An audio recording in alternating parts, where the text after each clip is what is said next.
แต่ว่าบางกินจีนก็กินพักกินโหเพิดโหมันทอดมีหน้าสถานญาติโยมทั้งหลายที่เก้าอี้ก็มีไว้เนอะมีข้าวหนมนมเนยน้ำแจกคือศรัทธามาวัดราชกระดาษก็ต้องปลูกกันเนอะมีไว้หมดศรัทธาญาติโยมทั้งหลายก็ขอส่วนนั้นขอจะเจริญพรศรัทธาญาติโยมเราทุกท่านทุกคนเนอะนั่งตามอัธยาศัยที่ในองค์เจ้าอารามวัดท่ากระดาษของเราจะได้จุ่มเนอเย็นใจมาวัดท่ากระดาษทีใดบะอดบะกั้นบะอดบะยากเนาะได้กินทุกคาบทุกมื้อศรัทธาญาติโยมทั้งหลายมาปุ๊บได้กินปั๊บเลยตั้งไว้ที่นั่งมือเรียบร้อยเนาะบริการเต็มที่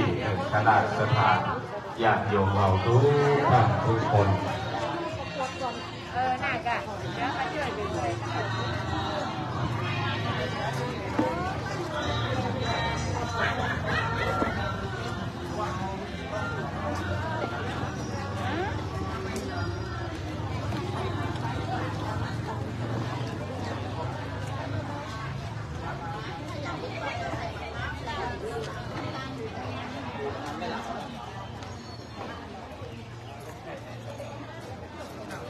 ต้องขอ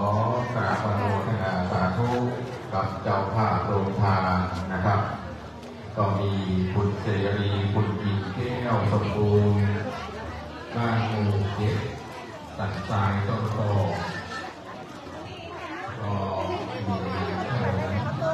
เทียนนะครับบัวลิสงต้มขอบคุณคณะศรัทธาเจ้าภาพโรงทานคุณสมหวังนะครับคุณจำลองกันที่ว่าถ้าหากว่าผมอ่านผิดต้องขอสุมาอภัยด้วยเนอร์นะครับคนเขียนมาได้อ่านคนอ่านมาได้เขียนพร้อมกับอาหาร 4,000 บาทขอบคุณคุณทิตินันเชื้อเมืองพานอันนี้ก็เป็นขนมเทียนขอบคุณคุณจงลักษ์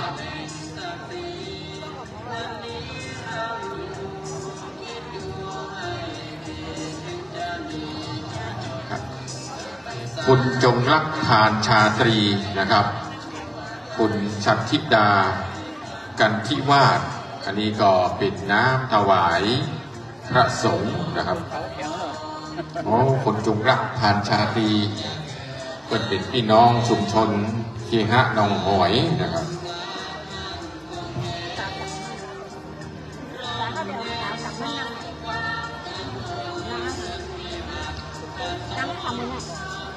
ก็ขอกราบอนุโมทนาสาธุโดยที่ได้มาร่วมสร้างบุญสร้างกุศลนะครับก็ขอบุญกุศลที่ท่านได้ทำในครั้งนี้และที่ผ่านมานั้นสะท้อนย้อนปิกมาปกปักรักษาตนตัวบรรดาศรัทธาพ่อแม่พี่น้องเมื่อใดอยู่เย็นเป็นสุขพี่ก็ขอให้ปันมากาก็ขอให้ปันได้ไปทางเหนือทางใต้ก็ขอให้มีความปลอดภัยนะครับโชคดีมีชัยเจริญการรุ่งเรืองมาเจ็บมาจนนะครับอนุโมทนาสาธุกับเจ้าภาพโรงทานทุกคนทุกท่านนะครับ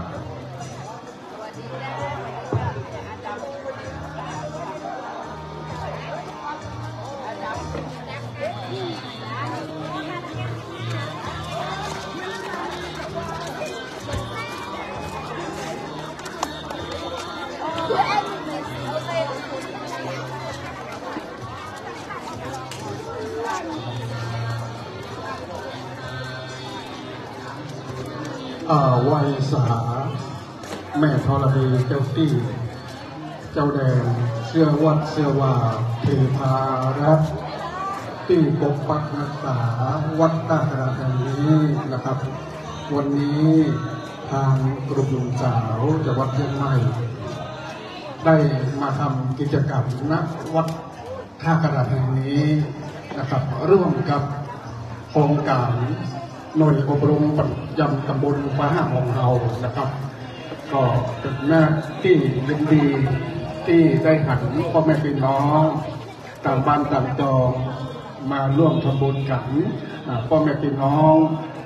ศรัทธาหน้าบุญนะครับยืนเข้าแถวเป็นระเบียบเรียบร้อยสวัสดีครับสวัสดีค่ะนะครับงานนี้บัจจัยจะมีวัน2 วันเดือน2 เดือนนะครับเอาเหินกันมาที่วัดตะกระดาษแห่งนี้เป็นเวลา10 กว่าปีแล้วที่เราบริจัดแต่ก่อนนี้สมัยไออุดมรังสีเปิดอยู่4 ปีเอาจัดเตื้อเนื่อง4 ปีจัดเตื้อเนื่องนะฮะตอนระยะหลังๆมาเหตุการณ์มันบอกค่อยจะปกติเท่าใดก็เลยว่างเว้นไปนะครับเดี๋ยวนี้เขาก็มารื้อฟื้นขึ้นมาทำกิจกรรมนะครับก็ขอขอบคุณกับพ่อแม่พี่น้องศรัทธาหน้าบุญวัดท่ากระดาษทุกคนที่ให้ความร่วมไม้ร่วมมือเป็นอย่างดีนะครับก็วันนี้กำเดียวนะฮะหัววัดต่างๆก็จะเริ่มทยอยกันมาเดี๋ยวนี้ก็มาหลายวัดหลายวาแล้วก็เห็นมีพี่น้องชุมชนหนองเส้งหนองเส้งบ้านไกลบ้านฮีมองเนี่ยเปิดมาแล้วนะครับแล้วก็พี่น้องวังสิงคำนะครับเปิดออกมาแล้วนะครับเห็นสักคำเดียวนะครับจะเห็นภาพที่งามๆครับทยอยกันเข้ามาขาวเพื่อนะครับขอประชาสัมพันธ์ให้กับน้องๆเยาวชนนะครับที่จะมาตอบปัญหาธรรมะวันนี้ถ้าหากมาแล้ว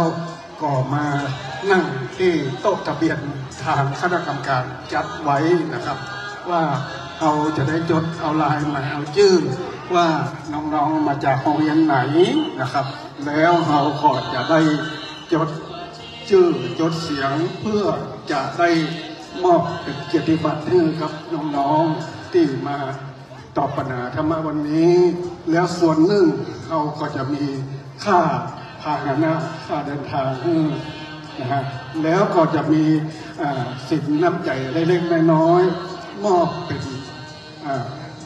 รางวัลให้กับน้องๆเยาวชนจากพ่อแม่พี่น้องศรัทธาวัดตะกระดาษโดยนะครับคณะกรรมการของเราที่แต่ละฝ่ายนะครับกรรมการจากวัดเชียงใหม่นะครับแต่ละฝ่ายถ้าหากว่าท่านมาถึงแล้วก็คณะกรรมการตอบปัญหาก็เชิญด้านในนะครับฝ่ายพิธีการก็เชิญด้านในแล้วฝ่ายโต๊ะทะเบียนก็ประจำอยู่ที่โต๊ะทะเบียนนะครับ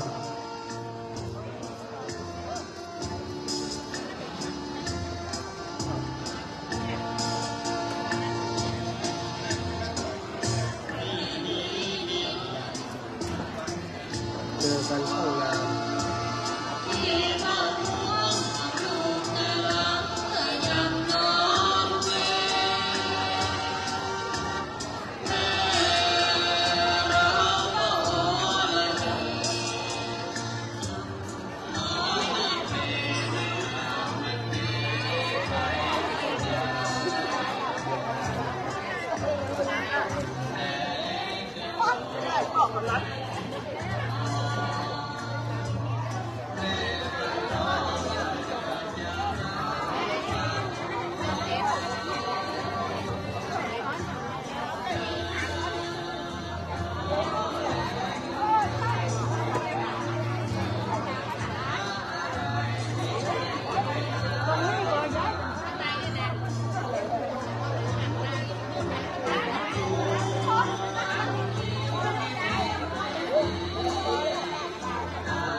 น้องๆเยาวชนนะครับจากกลุ่มวัดต่างๆที่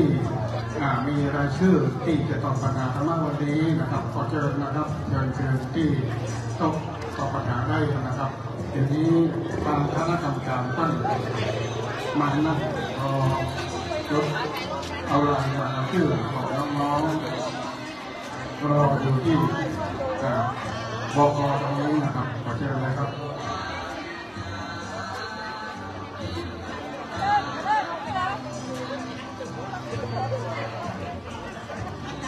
คุณบุญสาวจังหวัดเชียงใหม่นะครับ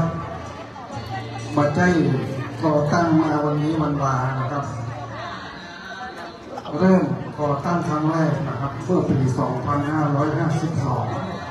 มาจนถึงปัจจุบันนี้55 ปีมาแล้วนะครับมีประธานมาทั้งหมด12 คนนะครับ12 คน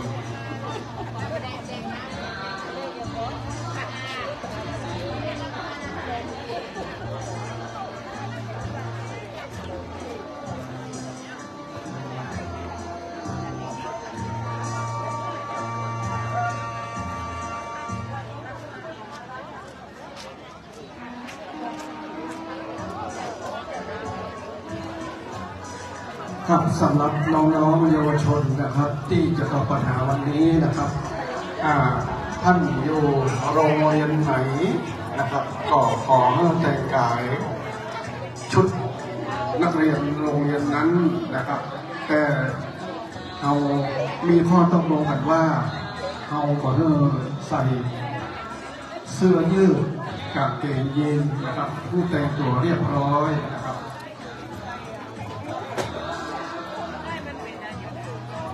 แล้วอีกอย่างหนึ่งทางกลุ่มสาวจังหวัดเชียงใหม่ก็ขอเน้นนะครับเน้นเรื่องความสะอาดความเรียบร้อยในเมื่อท่านเจ้าภาพเปิ้ลเตรียมของอาหารการกินให้ท่านแล้วกรุณาเมื่อท่านกินแล้วคือเก็บใส่ถุงขยะเอาบัตรทิ้งเลี่ยราดเรื่องกับเป็นภาระนะครับเจ้าของพื้นที่เปิ้ลนะครับอันนี้เป็นนโยบายของกรมสาวจังหวัดเชียงใหม่ของเรานะครับเอาไปที่ไหนเขาจะเน้นเรื่องความสะอาดความเรียบร้อยนะครับ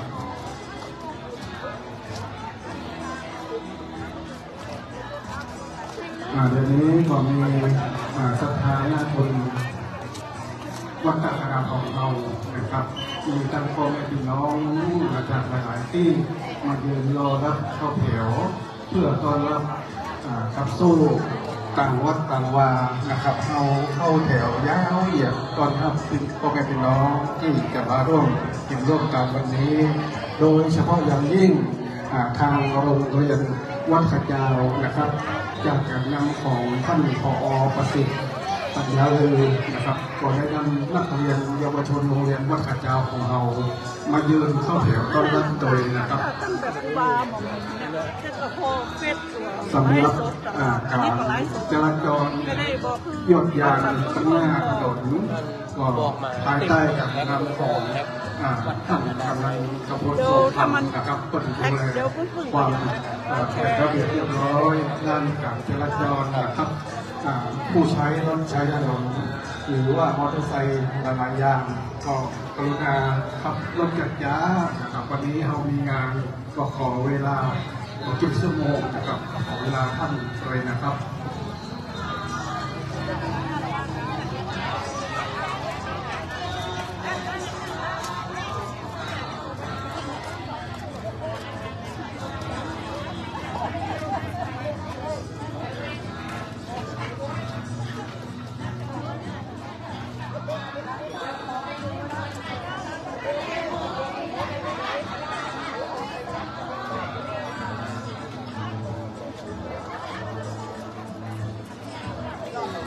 ค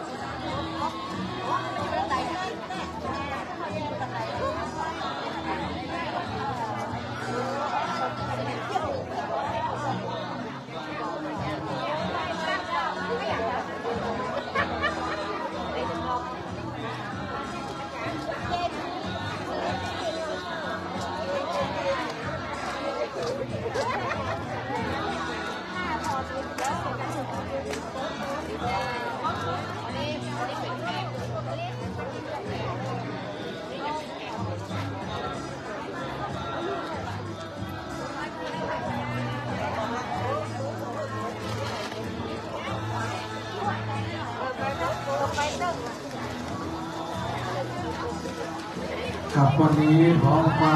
นะครับเป็นแก่นชนะนะครับพัดพิรุณจะได้พัดเอาก้อนขี้เมฆขี้ฝนกระตกที่อื่นที่ไกลนะครับวันนี้นะครับพัดพิรุณเป็นแก่แท้ๆนะครับอากาศสบายร้อนร่มรื่นเย็นสบายนะครับก็ท่านพระอาจารย์เจ้าอาวาสวัดการการของเรานะครับคนในของดีนะครับว่าวันนี้ขอรับสวัสดีนะครับมาทักก็ควรเลยก็เป็นเอาภาพยนตร์ปักไปไกลๆแล้วนะครับเอาที่นี่ที่ควรกระตุกที่คนนี้ให้นานๆนะครับเพราะว่ากระตุกตั้งเหนือคุณนะครับเมืองเป้าเมืองป่าคุณเวลาม่อนเป็นคนกระตุกที่ไกลๆที่คนจะให้นานๆนะครับคือปัดประจันไทยไปทำบ้านห้องลงไปนี้นะครับเพื่อจะให้นานแต่ที่นี่เอาขอเวลานะครับวันคือฝนตกนะครับ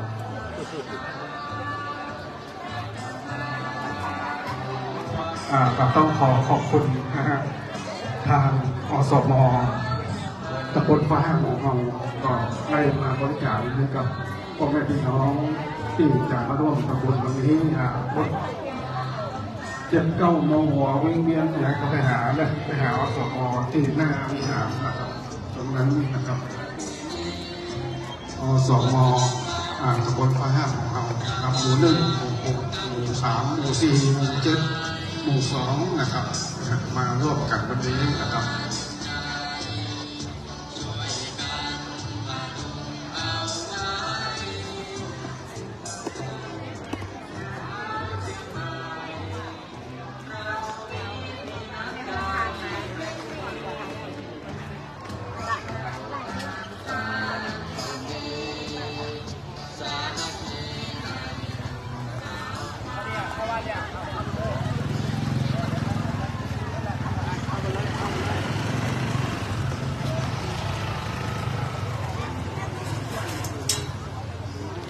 นอนแบ่งนายยอดได้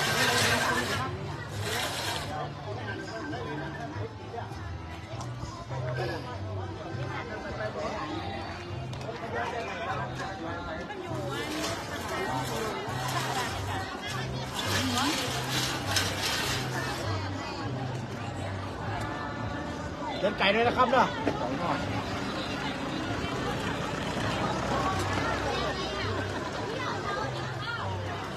รถเดียวเราออกไปจอดเลยรถของฟุตบอลส่งคนลงแล้วของเราไปจอดให้ลำบึ้งเขาเพิ่งเอารถมาต้นมาทอเจ้าไปถึงเวลาก่อนออกปุ๊บบ้านหมดเลยรถมันไหวอ่ะแม่ขบวนแล้วเนอะขบวนขยืนนับไปเลยกำป้าต้องนับไปได้ละกันโอ้มาวันน่ะใส่ให้ลงไปทำแล้วเอาประเดี๋ยวซ้ายไปก่อนปลาห้าจ้ะปลาห้าตุ้มต้นปลาข้าวโพดค่ะว่าถ้าปลูกทำเนี่ยข้าวโพดทำปลาห้าสวัสดีจ้าสายปลูกทำดีจ้า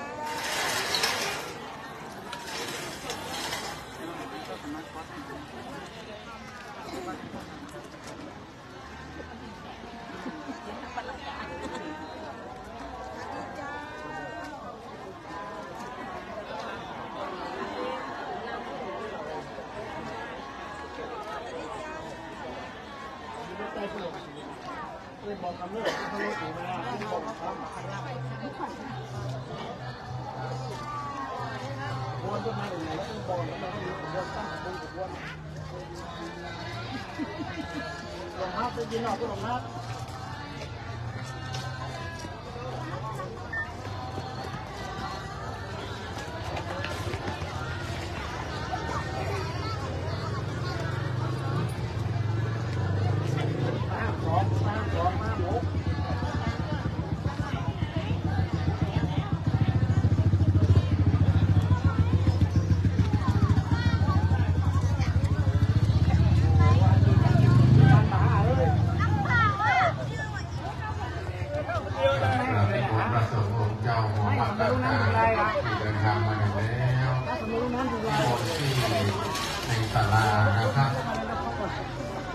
ไร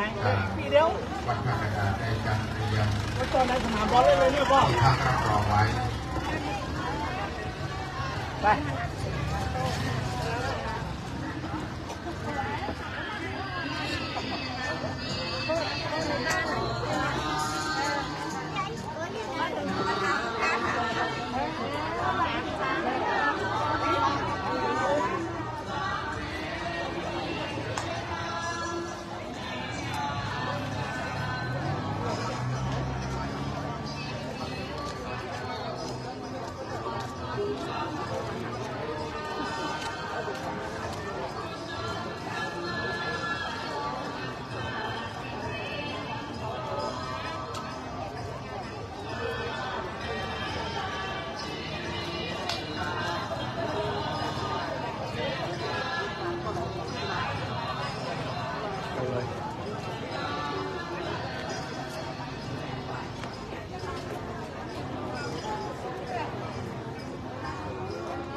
กับตะกี้มีพ่อหนานเป็นได้ฝากจดหมายข้อมือกับพ่ออาจารย์สะอาดของขันนะครับเพราะว่าวันนี้พ่ออาจารย์สะอาดจะได้มาก่อนนะครับมาฝากไว้ที่ผมทางมาพ่อหนานสะอาดมาผมก็จะได้เพื่อนครับ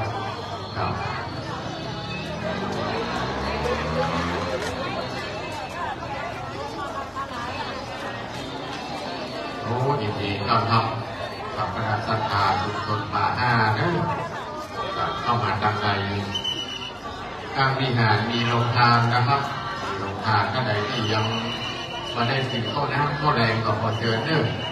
นอกจากนั้นบนเก้าอี้นะครับที่วางเก้าอี้ก็มีของว่างซึ่งกับก็มีพี่น้องคณะศรัทธาเก้าอี้ละชุดนะครับเอาไปนั่งเก้าอี้ตัวไหนก็ยิบกินได้เลยนะครับ แล้วก็ถุงที่ใส่ของนั่นก็เอาใส่ขยะช่วยกันเก็บช่วยกันพอนะครับเอากินอาหารเดียวเขาก็เอาเศษอาหารใส่ถุงนะครับรายชื่อเจ้าภาพนะปานะนะครับงานฟังเทศธรรมสัญจรรถด่วนขบวนพิเศษของกรุงลุมสาวจังหวัดเชียงใหม่ในวันนี้นะครับต้องขอกราบอนุโมทนาสาธุโดยเน้อนะครับก็มีคุณอุทัศน์คุณเมฆอุสาสุวิทย์ศักดานนท์บริษัทริมซี่เสงจำกัดโอ้อันนี้เปิ้ลเป็นน้ำดื่มเปิ้ลบริการน้ำดื่มแต่ละงานภายในกับปักนะครับอนุโมทนาสาธุโดยเพราะฉะนั้นขอกราบขอบพระคุณอนุโมทนากับคุณสมชายทองคำคูณครับชัยพัฒนาขนส่งเชียงใหม่หรือว่ากรีนบ้านนะครับรถเมล์เขียวอันนี้ก็มีน้ำดื่มนะครับอนุโมทนาสาธุโดยบริษัทเชียงใหม่โทนจำกัดอันนี้ก็เป็นอุปกรณ์การก่อสร้างสิ่งเครื่องสิ่งของต่างๆนะครับของใจเชียงใหม่โทนที่แยกความสิงอันนี้ใจว่าแม่นก่อนะครับอันนี้ก็เป็นน้ำดื่มขอบคุณนะครับอนุโมทนาสาธุครับสลาเพชรนางคำอันนี้ก็เป็นน้ำแข็งตลอดงานขอบคุณคุณอูพร้อมครอบครัวนะครับเป็นเจ้าภาพน้ำแข็งตลอดงานขอบคุณคุณใจสอนพร้อมครอบครัวอันนี้ก็เป็นน้ำแข็งนะครับขอบคุณใจจอทิมคุณคำของใจโจนานวลจริงอันนี้ก็เป็นขนมชาร้อนนะครับอันนี้เป็นเจ้าภาพขอบคุณครอบครัวญาติพี่น้องพร้อมกับครอบครัวญาติพี่น้องนะครับขอบคุณนางจอดานพร้อมหมูจุ่มนะครับนี่ที่สิงขนมสาโมขนมสาโมนะครับผมจะอ่านตามที่ประเสียงมือนะครับชาโมชาแม่หลีแม่เมงพร้อมหมู แม่หลีแม่เม่งน้องหมูจุ่มนิ่มซีเสงนะครับหมูจุ่มน้องหมูจุ่มนิ่มซีเสงนะครับหมูจุ่มนะครับ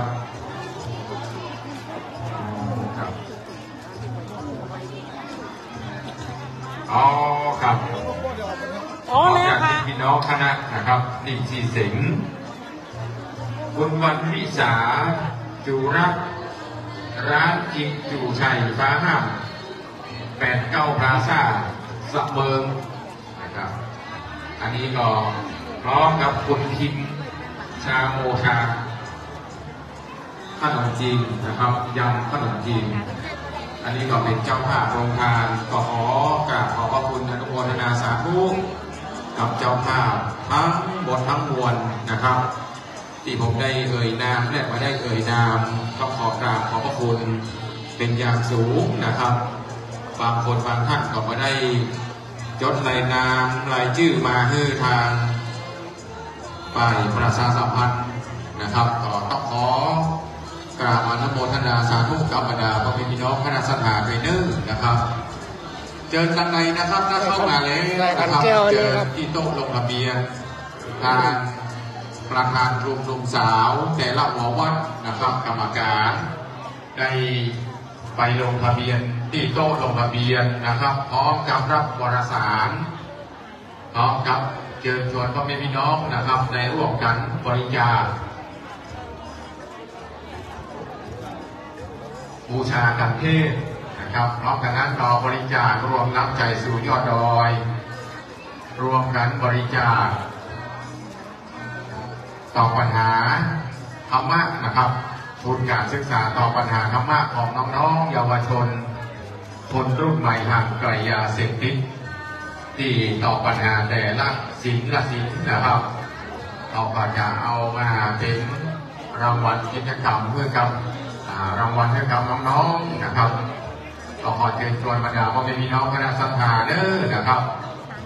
วันนี้รถด่วนขบวนพิเศษได้มาจุมาจอดยังวัดตากระดานะครับตำบลฟ้าห้ามซึ่งเป็นวันอาทิตย์ที่ 4 สิงหาคม 2567 ตรงกับแรม 15 ค่ำเดือน 10 เหนือนะครับ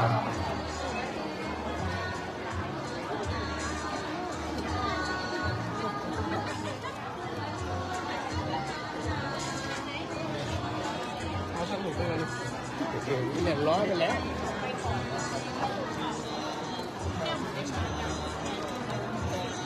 พระนิมนต์พระสงฆ์องค์เจ้า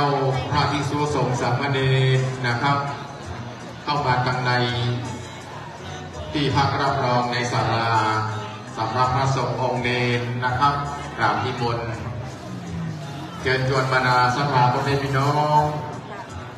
นะครับพุทธศาสนิกชนนักศีลนักบุญ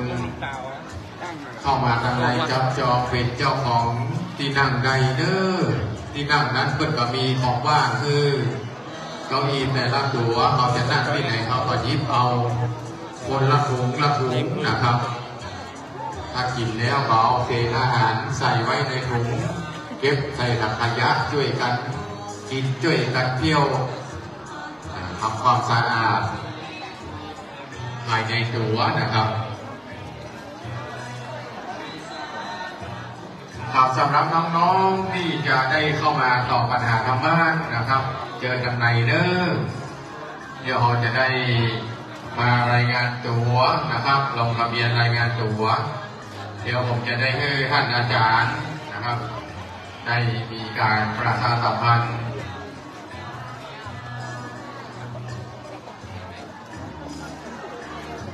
จะได้ให้อาจารย์มีรศักดิ์ได้อุปชาสมานกับบรรดาศรัทธาพ่อแม่พี่น้องเด้อนะครับเชิญครับผม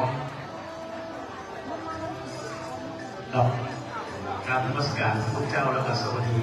คณะศรัทธาคณะกลุ่มสาวของวัดต่างๆนะครับ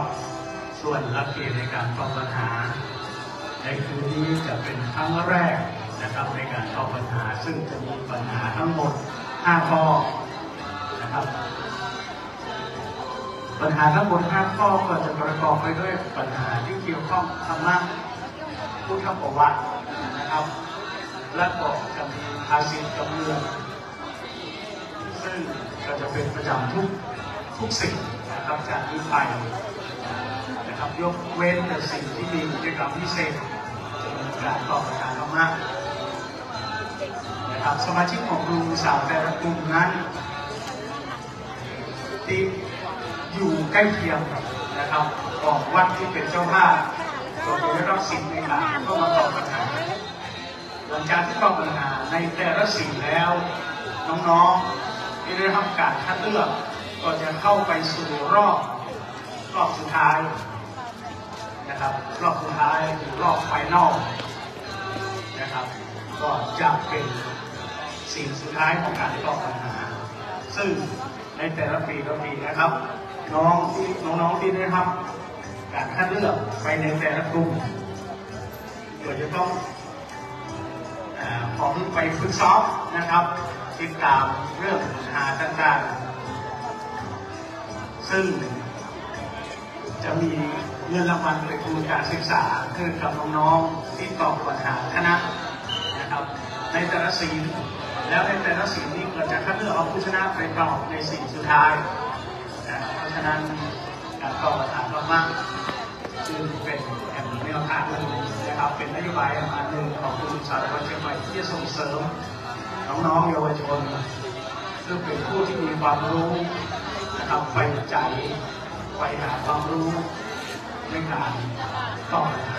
นะครับวันนี้ก็คงจะมีอย่างน้อยสุดคง5 กลุ่มนะครับวันนี้กรรมการเราเสนอมาแล้วครับขอบคุณท่านที่ดีก่อนที่มีโอกาสจะเป็นใหม่แล้วนะครับ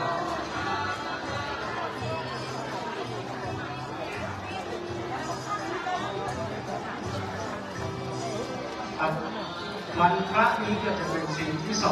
2วันแรกนะเราสิ่งแรกที่ผ่านมาเกิดที่วัดยังบัวท่านพระอาจารย์ทุกนะครับแล้วก็สิ่ง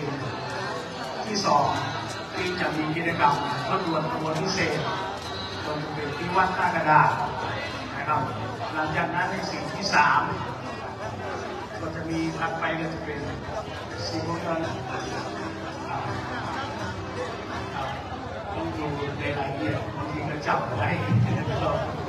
เราดูในตารางซึ่งเลขาได้มีตารางแจกให้กับประธานกลุ่มทุกกลุ่มนะครับ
ส่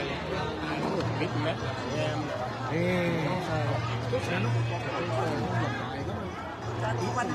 เป็นอะไรเนี่ยใช่รู้จักไหมครับบอกครับบอกได้แล้วได้ยาฮะเข้ากันยา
ข่าวขอประชาสัมพันธ์ตรงนี้น้อยนะครับว่าขอความร่วมมือนะครับโรงทานนะครับหมู่บ้านน้ำก็ดีเป็นอาหารก็ดีนะครับขอเขาก็ต้องยืนเสิร์ฟเด้อคนเดียวถ้าเปิดมานั่งแล้วเขาก็ต้องเอามาเสิร์ฟสมาชิกรถด่วนขบวนพิเศษเขาอยากกินเขาลุกไปเอานะครับเราผมมีนโยบายอยากนั่งต่อห้องผมมีเดินเสิร์ฟนะครับเพื่อความเป็นระเบียบเรียบร้อยนะครับขอความร่วมมือโดยนะครับ นี่ด้วยกันหรืออะไร เรื่องการกินดีกินแล้วคือเก็บเศษถุงขยะที่ทางเจ้าภาพเปิดเตรียมไว้ให้กินแล้วเอาบัตรทิ้งไว้ได้เอาบัตรทิ้งเป็นภาระของเจ้าของพื้นที่เปิ้ลนะครับขอความร่วมมือโดยครับ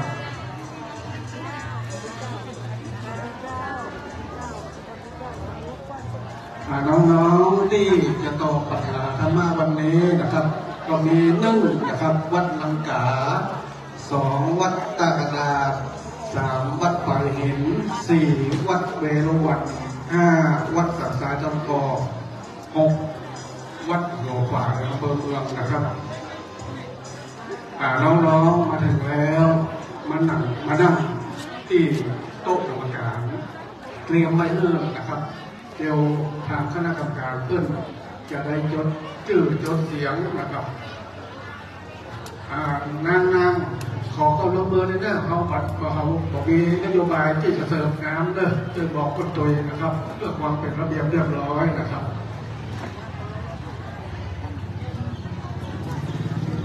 เดี๋ยวนี้น้องๆเยาวชนวัดสันทรายต้นกอกก็มาถึงแล้วนะครับยังการวัดลังกาวัดตากระดาษมาถึงแล้วก็มานั่งที่โต๊ะทางคณะกรรมการเพื่อเตรียมไว้นู่นนะครับบริการวัดหัวขวายมาแล้วนะหัวขวายมุ้งนะครับไอเจจุดที่บอกน้องๆไปนะครับจดชื่อจดเสียงว่าท่านชื่ออะไรอย่างเรียนอยู่ชั้นอย่างนะครับเรียนโรงเรียนไหนนะครับแล้วเราจะมีเกียรติบัตรให้นะครับแล้วก็จะมีค่าตอบแทนให้กับน้องๆตัวเองนะครับแล้วส่วนหนึ่งก็จะ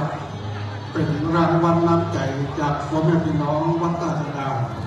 มีรางวัลน้ำใจให้กับทุกกลุ่มนะครับวันนี้นะครับไปไหนเลย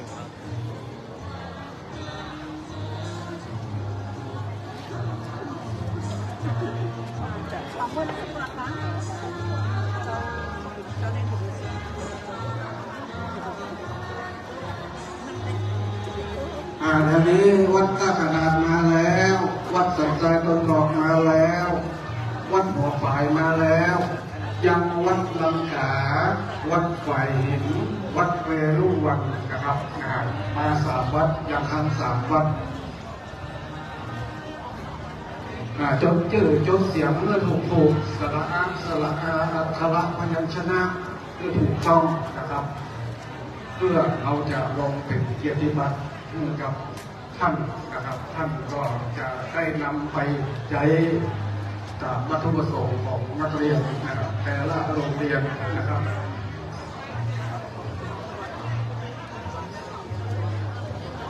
ครับก็ขอต้อนรับนะครับยินดีต้อนรับท่านสจ.บุญยงสุริยะชัยพันธ์นะครับสจ.เขตอำเภอกัญญาณิวัฒนานะครับได้มาแอวมาเยี่ยมมาเยียนกันนะครับต้องขอบคุณท่านสจ.บุญยงสุริยะชัยพันธ์นะครับอันนี้เรารู้จักมักคุ้นกันมาเมื่อปี38นะครับตั้งแต่นั้นเรากับละมาลืมกันนะครับ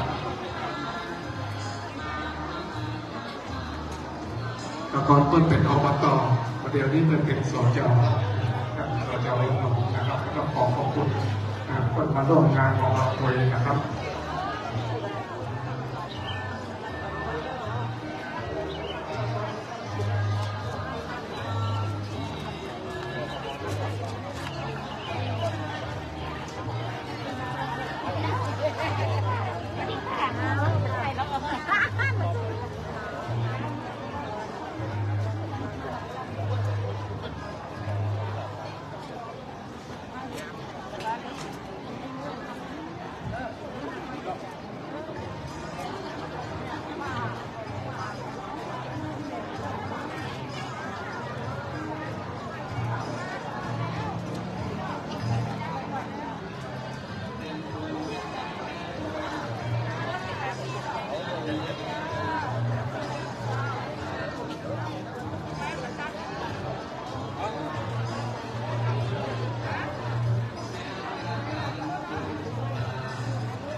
คิดดูให้ดีถึงจะโดนจับอยากจะสาเวรกรรมต้องใช้กับเวรอยากให้โลกเกิดโลกน้ำเทนสร้างบุญพระท่านคงเอง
ได้เลยครับ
เต้นอะไรนะคะเต้นอะไร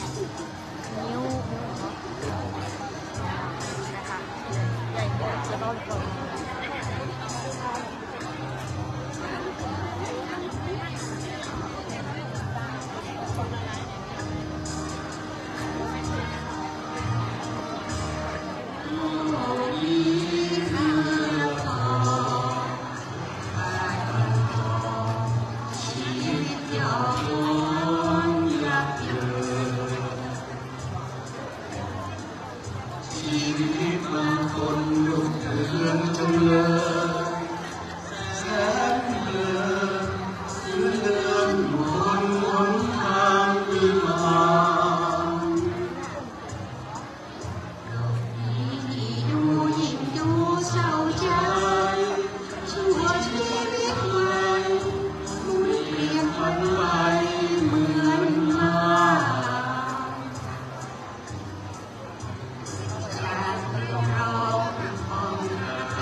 เขาเล่นอะไรเขาก็เอาคนอื่น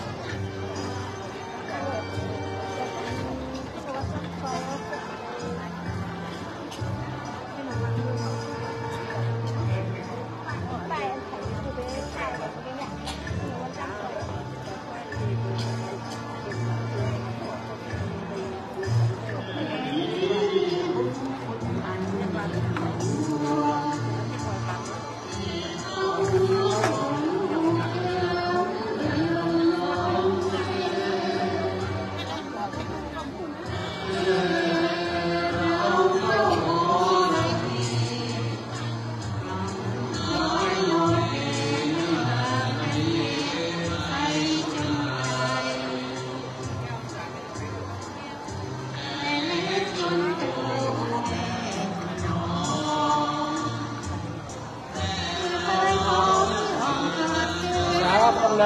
ครับผม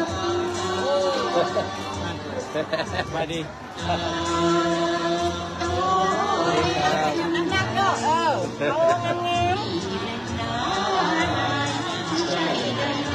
งี้ยครับโอ้มานักขนาดนกปลาเหี่ยว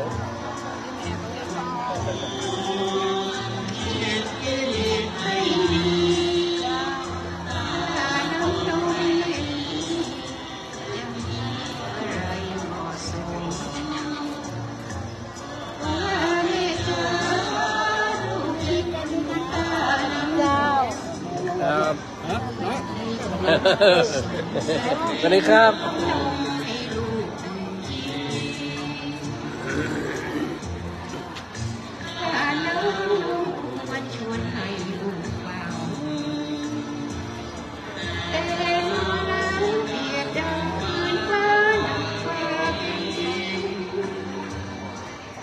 วันนั้นมันปัจจุบันนั้นแบบ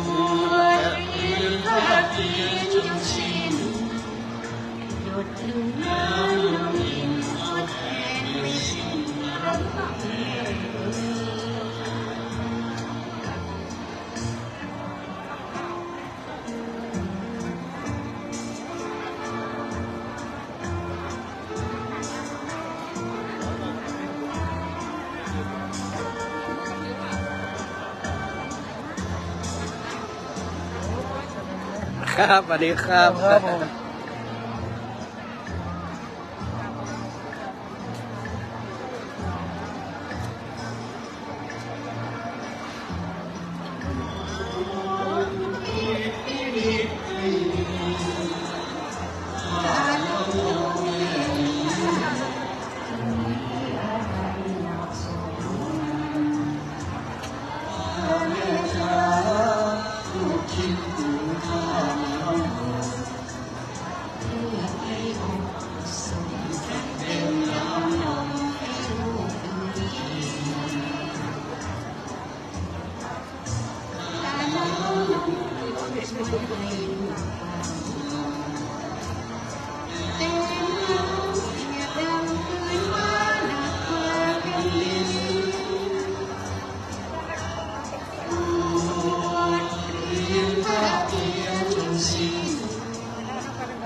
แรกป้าพูด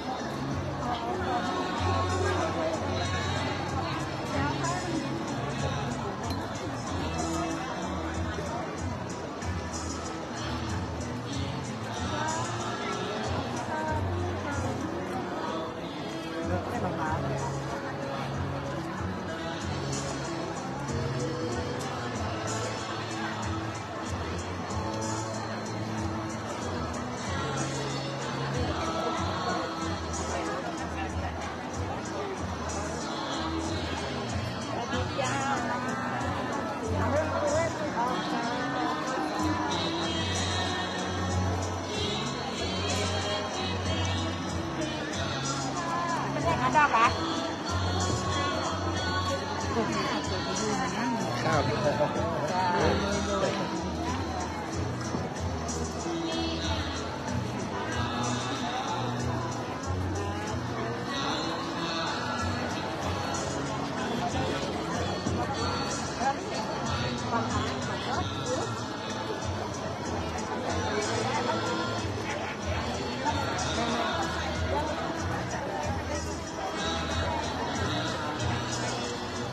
ครับตอนนี้ก็เวลาทุ่มกว่าแล้วนะครับเดี๋ยวรายการก็คงจะเริ่มขึ้นก่อน2 ทุ่มนะครับ2 ทุ่มเราก็จะเริ่มรายการนะครับตอนนี้ก็ทยอยกันเข้ามาแล้ว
ฮัลโหล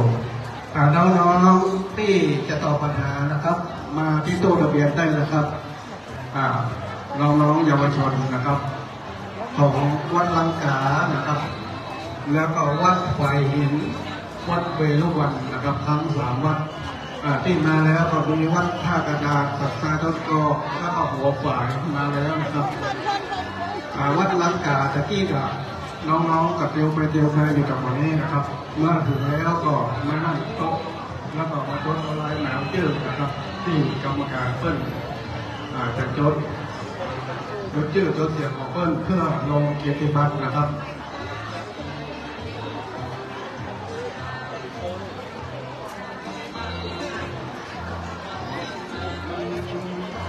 เราก็ทำกันอยู่เรื่อยไปรวมใจมา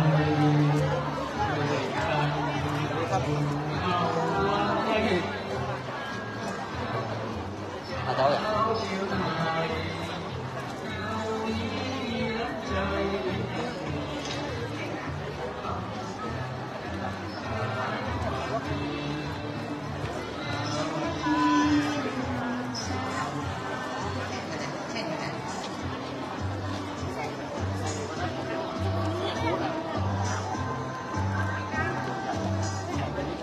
ละไปต่อ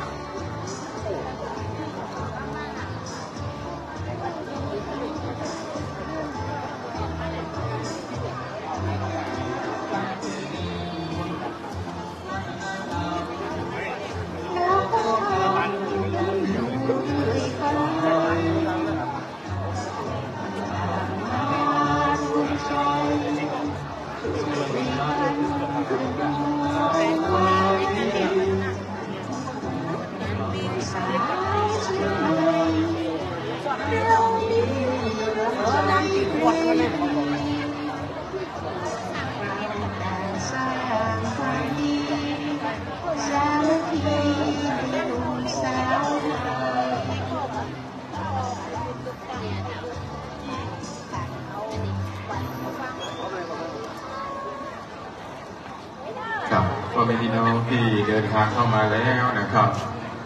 เก้าอี้นะครับจะมีของวางอยู่ท่านนั่งได้ละยิบของนะครับที่เปิ้นแจกเปิ้นเอาวางไว้เก้าอี้ตัวหนึ่งมีสิ่งของชิ้นหนึ่งนะครับเขานั่งได้เลยนะครับบางท่านนั้นปากกานั่งนะครับเปิ้นมาบอกว่ามีเจ้าของเปิ้นจองแล้วนะครับยินดีต้อนรับท่านสมูลบุญเรืองนะครับสมาชิกองค์การบริหารส่วนจังหวัดเชียงใหม่เขตบ้านเฮาวันนี้ท่านก็ได้เดินทางมาร่วมจะนำรับฟังพระธรรมเทศนานะครับเชิญชวนบรรดาพ่อแม่พี่น้องนะครับเข้ามาแล้วเข้ามาทางไหนเก้าอี้ทางไหนก็ว่างอยู่นะครับมาจับจองเป็นเจ้าของเก้าอี้พร้อมกับของนะครับอาหารว่างที่ทางคณะกรรมการวัดตากระดาษได้จัดเตรียมต้อนรับกับพ่อแม่พี่น้องคณะศรัทธานะครับหยิบกินได้แล้วพร้อมกันนั้นก็ถุงก็เอาไว้ใส่ขยะนะครับเพื่อที่จะมาให้มันรกรุงรังเรียราดในบริเวณวัดเอาขยะใส่ถุงไปตุยนะครับครับพอวัดท่านใดที่เดินทางมาถึงแล้วนะครับเชิญทางคณะกรรมการนะครับประธานแต่ละหอวัดนั้นไปลงทะเบียนที่ต้องลงทะเบียนพร้อมรับวารสารร่วมกันบริจาควารสารช่วยกันอ่านช่วยกันบริจาคพร้อมกันนั้นก็ร่วมกันบริจาครวมน้ำใจสู่ยอดดอยที่เขาจะได้นำปัจจัยไปให้กับบรรดาพี่น้องที่อยู่ในถิ่นทุรกันดารบนดอยนะครับพร้อมกันนั้นก็ช่วยกันร่วมกันบริจาคทุนการศึกษาต่อปัญหาธรรมะของน้องๆเยาวชนคนรุ่นใหม่ห่างไกลยาเสพติดร่วมกันนะครับบูชากันเทศที่เขาจะได้ฟังเทศกันค่ำคืนวันนี้นะครับการเทศนั้นได้นักเต้าใดเขาก็จะได้นำถวายที่วัดท่ากระดาษนี้หมดนะครับเอาไปตัวเองนะครับก็ขอเชิญชวนบรรดาพ่อแม่พี่น้องคณะศรัทธาหัววัดหัววานะครับพุทธศาสนิกชนนะครับกลุ่มหนุ่มสาวจังหวัดเชียงใหม่ปีนี้ก็เป็นปีที่55แล้วนะครับได้เดินทางมาวันนี้รถด่วนขบวนพิเศษมาจอดที่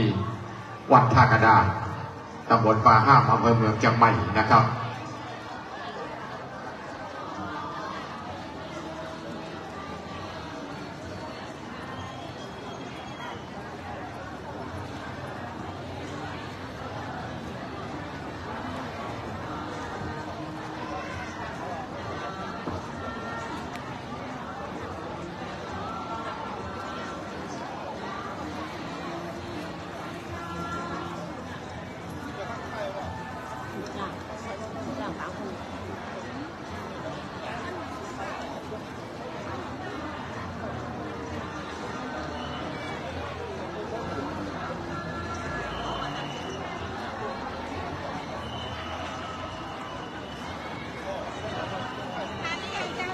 อย่างไรครับอะไรครับครับ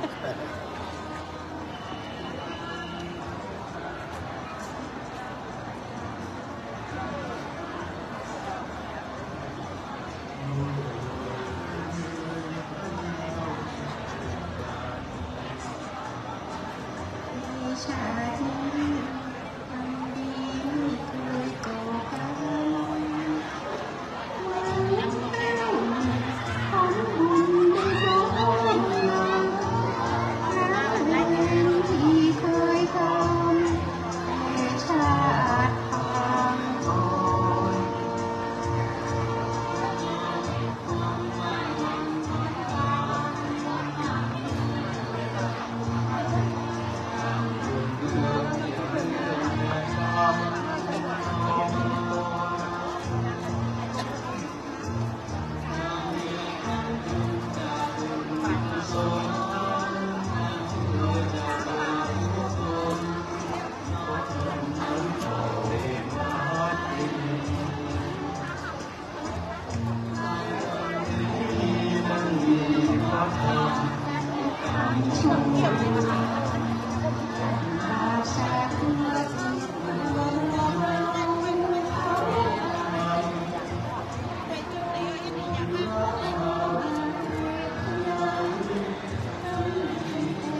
กินแล้วก็น่ากิน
ป้ายไปขำไม่ซ่อนไม่อันเนี้ย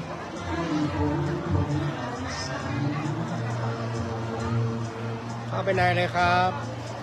ครับ นี่สาราเลยเด้อ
ครั ส บ บายดีเนาะเจอ สบายดีครับ เล่นน้องเราไปไหนเนี่ย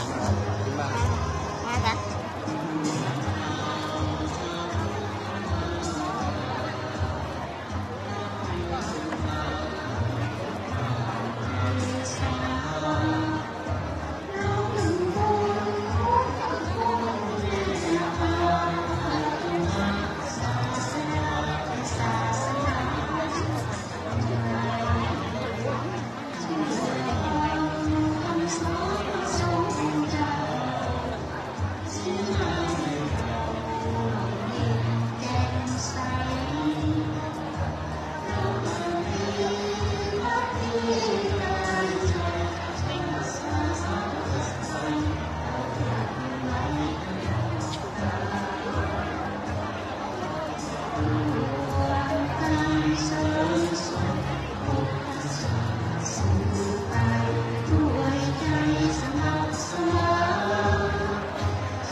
ครับ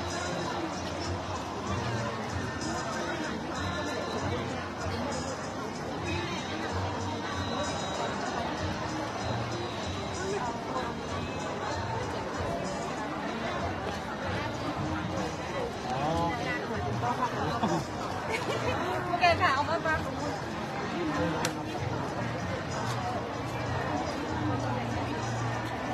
้องน้ำไม่มีไหนนะห้องน้ำมีหลัง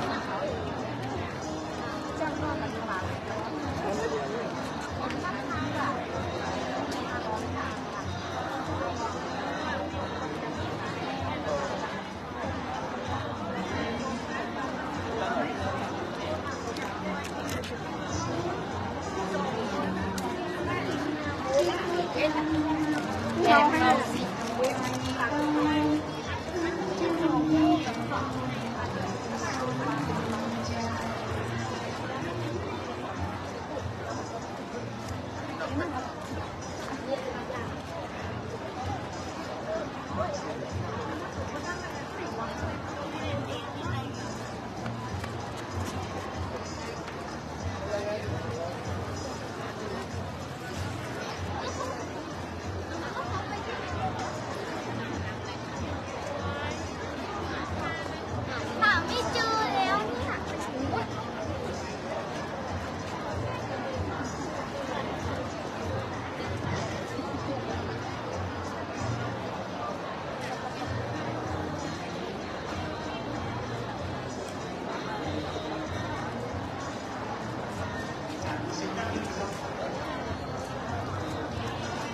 ำหรับ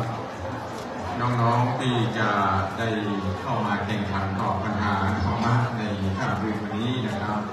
ตอนนี้ก็ขาดวัดเวรุวันและวัดฝ่ายหินนะครับเข้ามาแล้วก็ขอเจริญดังในเรื่องมาลงทะเบียนรายงานตัวกับคณะกรรมการนะครับ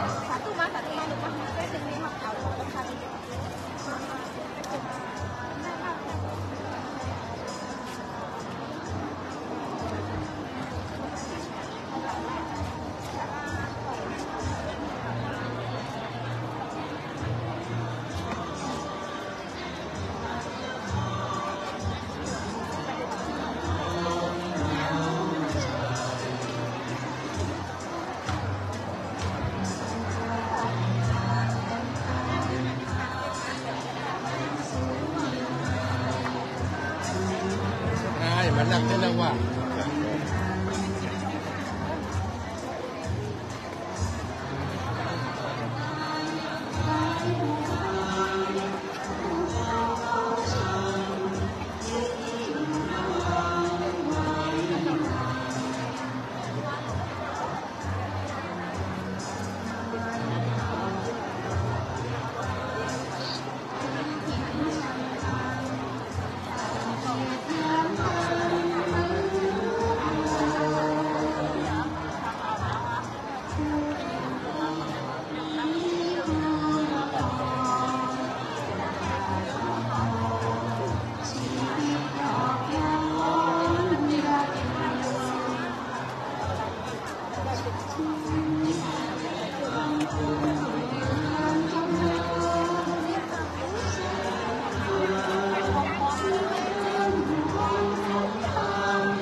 เราขอบคุณ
ครับ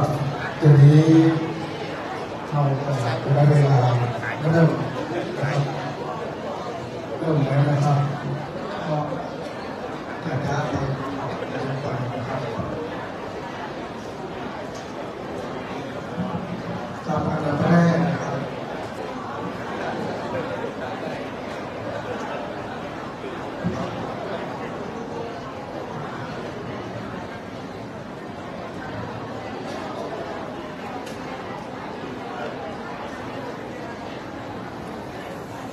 อันดับแรกครับขอ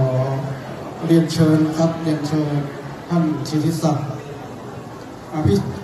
กุลชัยสุดนายอำเภอเมืองเชียงใหม่จุดเทียนธูปบูชาพระรัตนตรัยครับ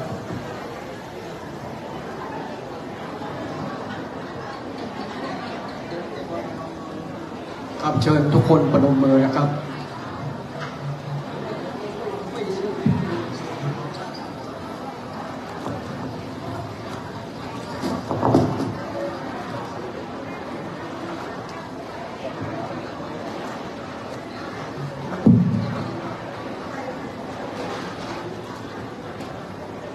ครับหลังจากนั้นขอเรียนเชิญท่านนายอำเภอจุดเทียนธูป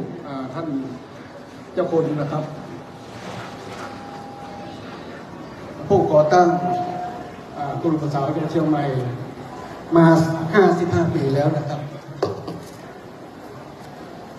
ตั้งแต่ปี 2512 นะครับ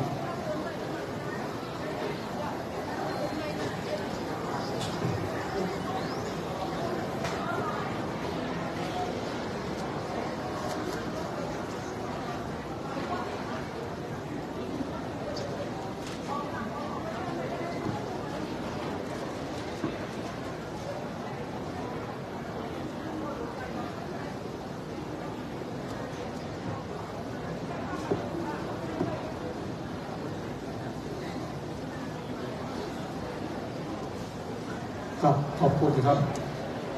ขอเชิญท่านนายอำเภอกับเจ้าให้เดิมครับท่านสิทธิศักดิ์อภิกุลชัยกิจชัยสุดนะครับนายอำเภอเมืองเชียงใหม่นะครับหลังจากนั้นก็ขอเรียนเชิญ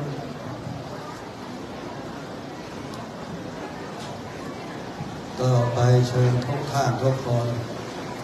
กล่าวบูชาพระรัตนตรัยโดยพร้อมกันนะครับอะระหังสัมมาสัมพุทโธภควาพุทธังภควันตังอภิวาเทมิสวากขาโตภควตาธัมโมธัมมังนัมสสามิสุปฏิปันโนภควโตสาวกสังโฆสังฆังนะมามิ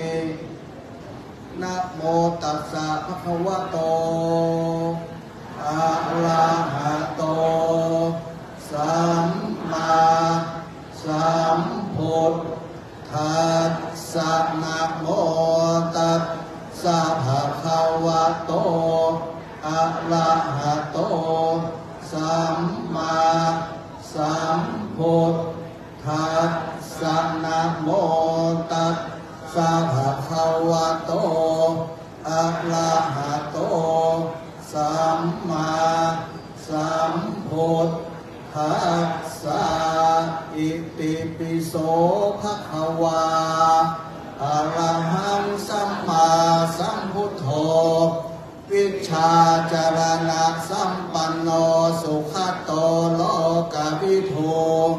อนุตตโรปุริสธรรมสารถิสัทธาเทวมนุษย์สานังพุทโธภควาติองค์ใดพระสัมพุทธสุวิสุทธสันดานตัดมูลกิเลสมันบ่มีมนมีมองมัวหนึ่งในพระทัยท่านก็เบิกบานคือดอกบัวลาคีก็พันพัวสุวาคนท่ากำจรองค์ใดประกอบด้วยพระกรุณาดังสาครโปรดหมู่ประชากรมาลาโอคกันดานชี้ทางบรรเทาทุ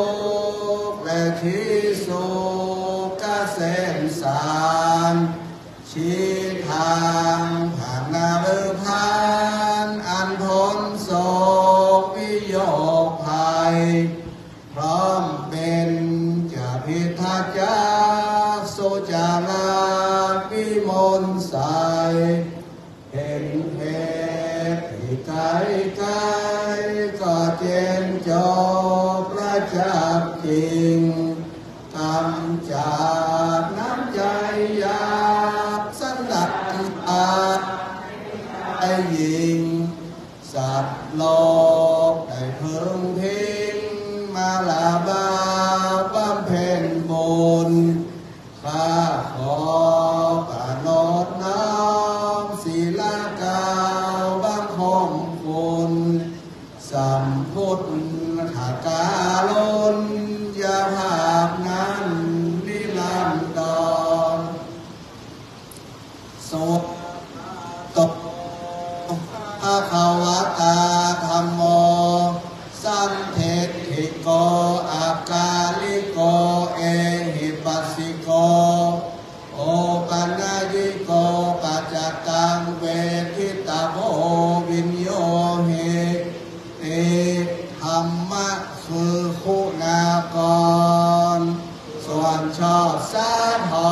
รดุจดวงประทีปชัชวาลแห่งองค์พระศาสดาจารย์ส่องสัตว์สันดานสว่างกระจ่างใจมนทำใดนับโดยมรรคผลเป็นแต่เพิ่งยนต์และก้าวกับท่านนฤพาน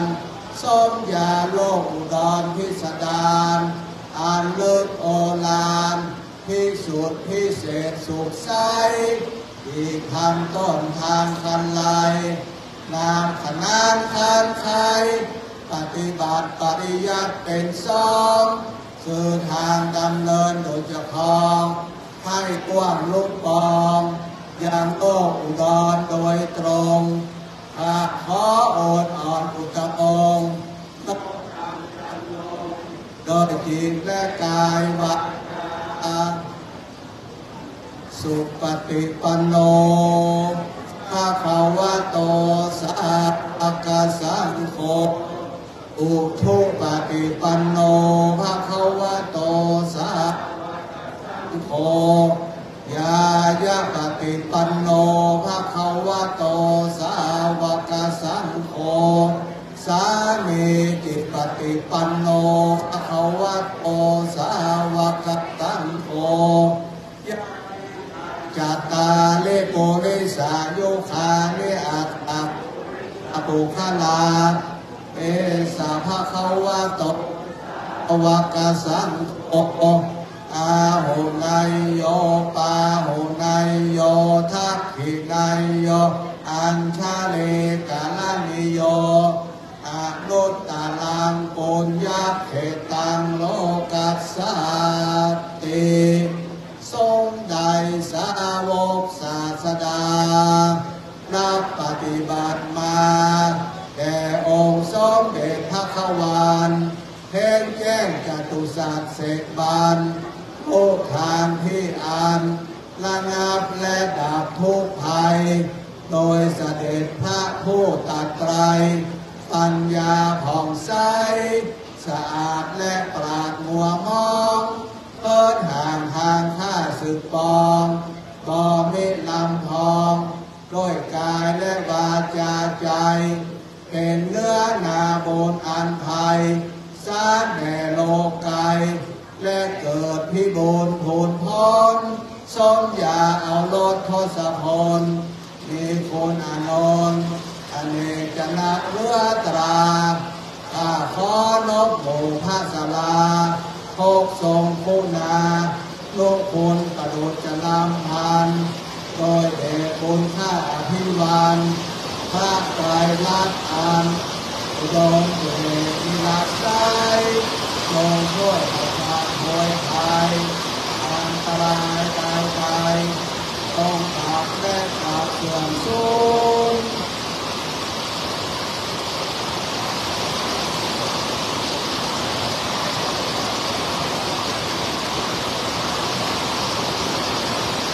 สัตมาวัดอ่างนี้ตุ้มดินแดงว่าเพื่อจะรักษาตัวเองก็ออกอะไรมีที่นั่งฟังก็เอามาต่อไปนะครับต้องการต่อเป็นนะครับขอพระราชทานบนท่านพระโลกเกษตรกำลังโสยาวว่าข้าราชการต่อทุกประการนะครับ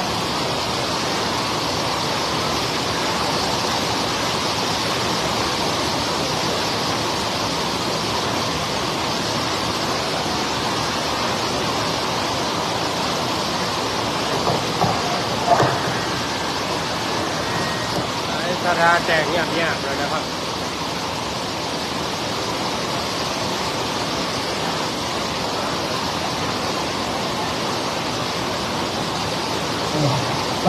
ขออาราธนานิมนต์ท่านพระสมุทรเกษมจันทวังโสครับขอบคุณพระเจ้าพุทธประชาชนครับเราต้องรับครับ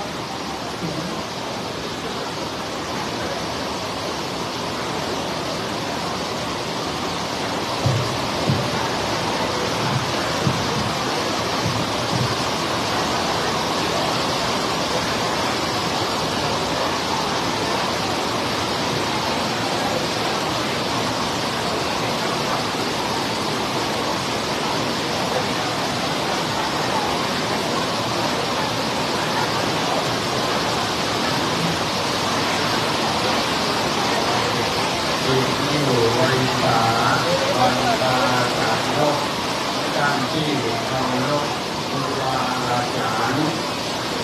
ขอถวายความเคารพแด่พระครูรัตนสุขุนทรเจ้าคณะ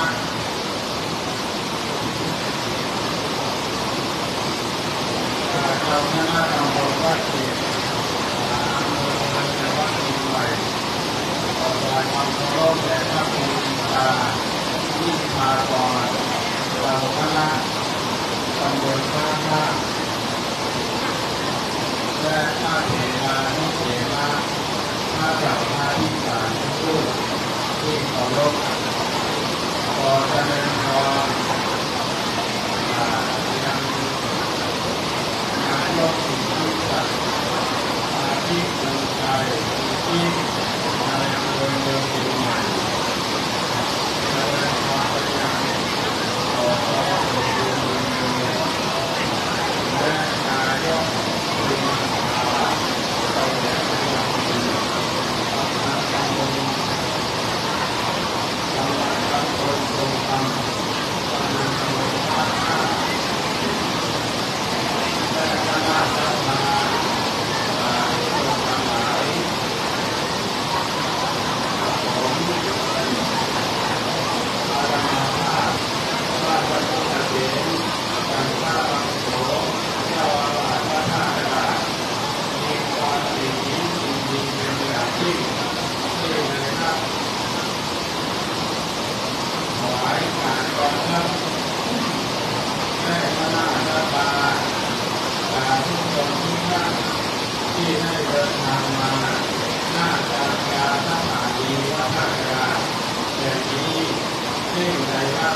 เป็นใหญ่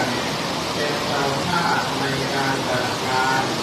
รายการรถด่วนขบวนพิเศษคุณหนุ่มสาวจังหวัดเชียงใหม่และโครงการธรรมะจัดวันโดยอบรมประชาชนประจำตำบลท่าห้ามในครั้งนี้การจัดกิจกรรมในครั้งนี้ต้องขอเจริญพรและขอบคุณทุกท่านที่ช่วยกันและสถานที่และเจริญพรขอบคุณ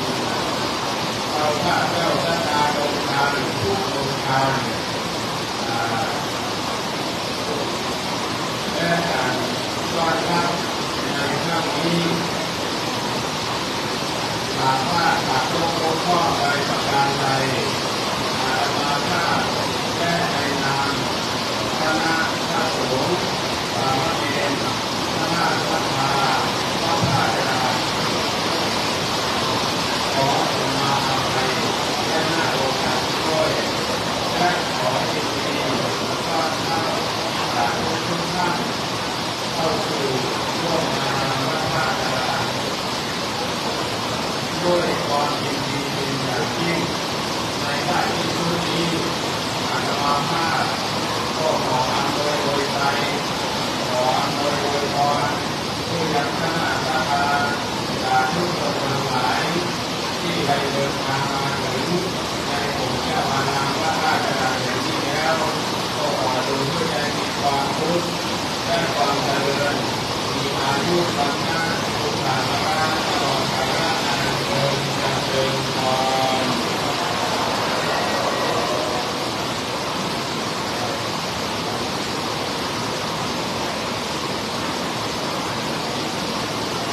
ครับต่อไปถ้าเราพบกับประชาชนนะครับขอเรียนเชิญท่านชิติศักดิ์อภิคุณชัยสุขและตำรวจเชียงใหม่กล่าวพบกับประชาชนครับ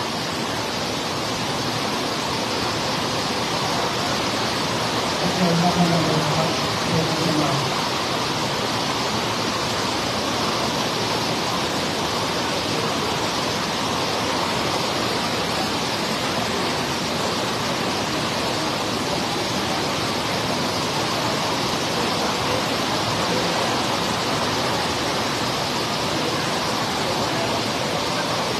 จากพระประธานพระพุทธเจ้าพระเจ้าสุภาพลูกท่านนายกเทศมนตรีในครั้งห้าท่านสสท่านนายกผู้ว่าพี่น้องศรัทธาที่มาร่วมงานในวันนี้ทุกท่านนะครับก็ต้องขออนุโมทนาบุญกับพี่น้องศรัทธาสาธุชนทุกท่านที่วันนี้ก็ได้เดินทางมาจากหลายอำเภอจากอำเภอเมืองเชียงใหม่และโชคดีได้มีโอกาสได้ต้อนรับพี่น้องนะครับทางที่เดินก็มาสอบถามดูว่าทราบว่ามาจากอำเภอสันทรายก็มี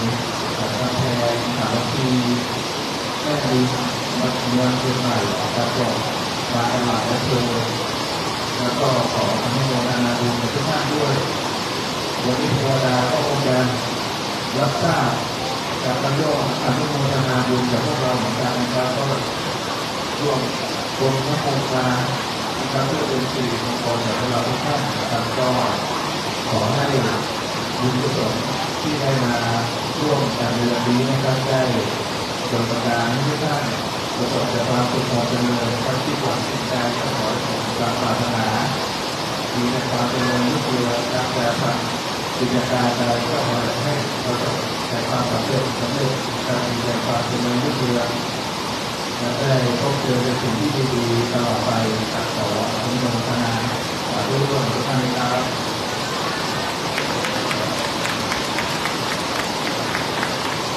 ขอขอบคุณคณะบริหารครับท่านผู้กำกับที่มีไทยคุณไทยสุดนะครับครับต่อไปนะครับต่อไปนะครับได้ต่อผู้ที่อยากมาทำปัญหาวันนี้มาเป็นมีสองแนวอายุครับ คุณวีรศักดิ์แก้วแก้วนะครับขอเรียนเชิญครับ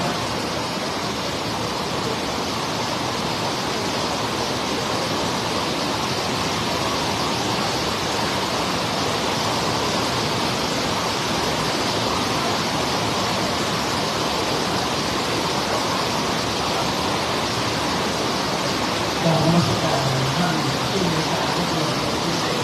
ท่านผู้มีราชการรองนะครับท่านอาจารย์ท่านแก้วนะครับแล้วก็ตาเพียงท่านนายอำเภอครับผมนายวีรศักดิ์แก้วจะเป็นผู้ดำเนินการออกปัญหา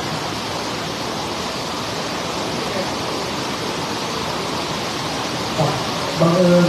เสียงผมต้องแข่งน้ำฝนหน่อยนะครับโอเคนะครับที่นี่นะครับครับขออนุญาตเริ่มเลยนะครับครับต่อไปจะเป็นการแนะนำละอ่อนนะครับเยาวชนจากกลุ่มต่างๆที่เข้ามาร่วมตอบปัญหาในวันนี้นะครับเริ่มจากกลุ่มแรกนายอภินันท์ลุกแก่สำนักนิติด้วยนะครับและนายธีรเดชคงจากกลุ่มสาวัตรลำปางต่อไปสัญชัยต้องต่อคุณที่คือเด็กหญิง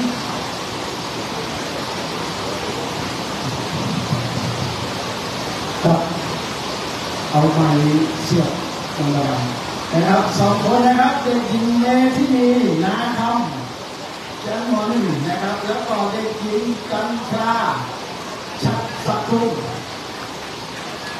ครับต่อไปนะครับจากกลุ่มวัดท่ากระดาษ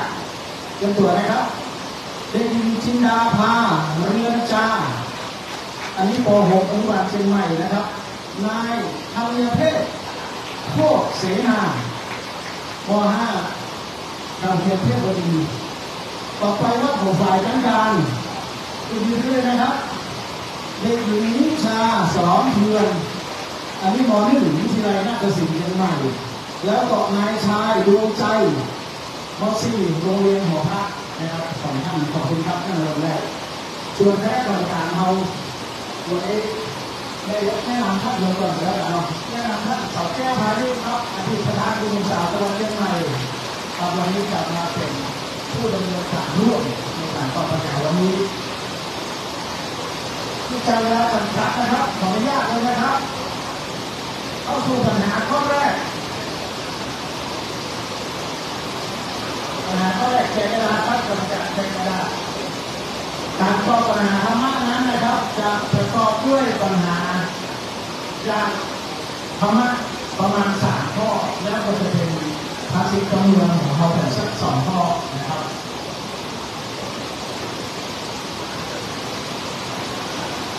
ครับกระดาษแจกเรียบร้อยพร้อมนะครับขออนุญาตเริ่ม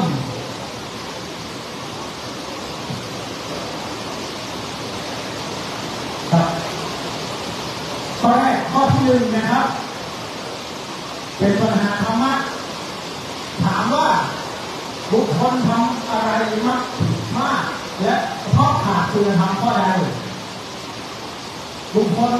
ทำอะไรมักผิดพลาดเพราะขาดทำข้อใดข้อกอหิริโอตปะข้อขอสติปัฏฐาน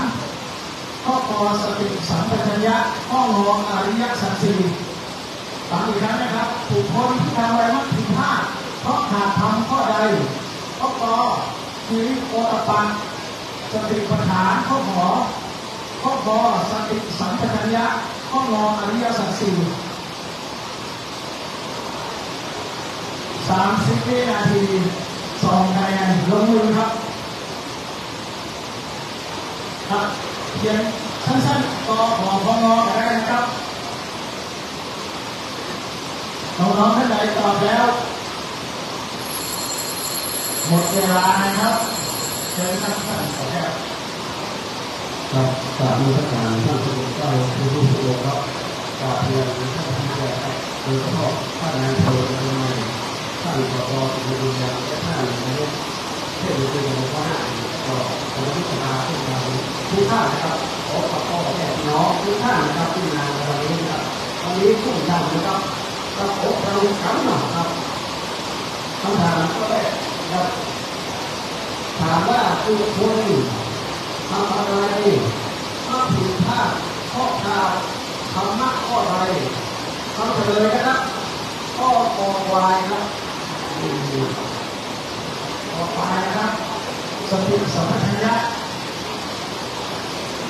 ครับฟังคำตอบนะครับน้องๆครับถ้าได้กระดาษแล้วอย่างที่ตั้งเลย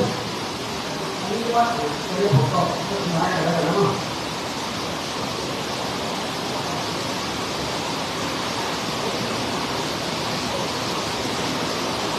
ครับข้อต่อไปลูกตอบนะครับข้อแรกที่บอกต่อครับครับข้อของไทยบรรทุกครับดูคะแนนครับข้อทางการนะครับข้อของลายได้2คะแนนครับวันภาษาได้2คะแนนข้อของลายครับข้อหัวลายข้อของไทยบรรทุกครับก็ได้ครับข้อขอให้มาดูครับขอบคุณครับข้อ2ครับขอบคุณครับต่อไปเป็นปัญหาข้อที่2นะครับปัญหาข้อที่2จะเป็นปัญหาธรรมะเหมือนเดิมนะครับคนดีท่านว่ามีอะไรเป็นเครื่องหมายคนดีท่านว่ามีอะไรเป็นเครื่องหมายถ้าถึงภาษาบาลีในคำว่านี่ตามสาธุรูปนังตอบได้นะครับถ้าตอบถูกตอบได้ต่อไปตอนนี้ท่านว่ามีอะไรเป็นเครื่องหมายกอไก่ศีล5 ศีล8นะครับแล้วก็ศีลเฉยๆข้อขอกตัญญูกตเวทีข้อคอสมาธิข้องอบุญกิริยาวัตถุฟังคำถามครั้งนี้นะครับคนดีท่านว่ามีอะไรเป็นเครื่องหมายข้อกอศีลข้อขอกตัญญูกตเวทีข้อคอสมาธิข้องอบุญกิริยาวัตถุก็ขอมออย่างเดียวนะครับก็มือได้30 วินาที2 คะแนนครับ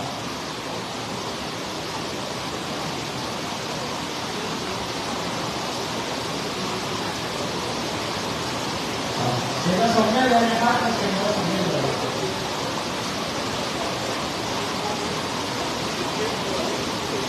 ที่เราจะไม่ชื่อบ่อยๆมีการสาธุมูลมาแล้วก็ตามด้วยคำว่า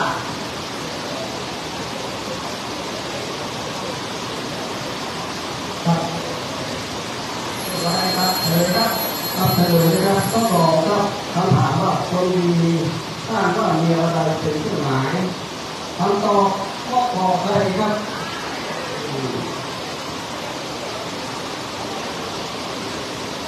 ก็มาด่าก็ขอให้กันดูกันเอาเองนะครับ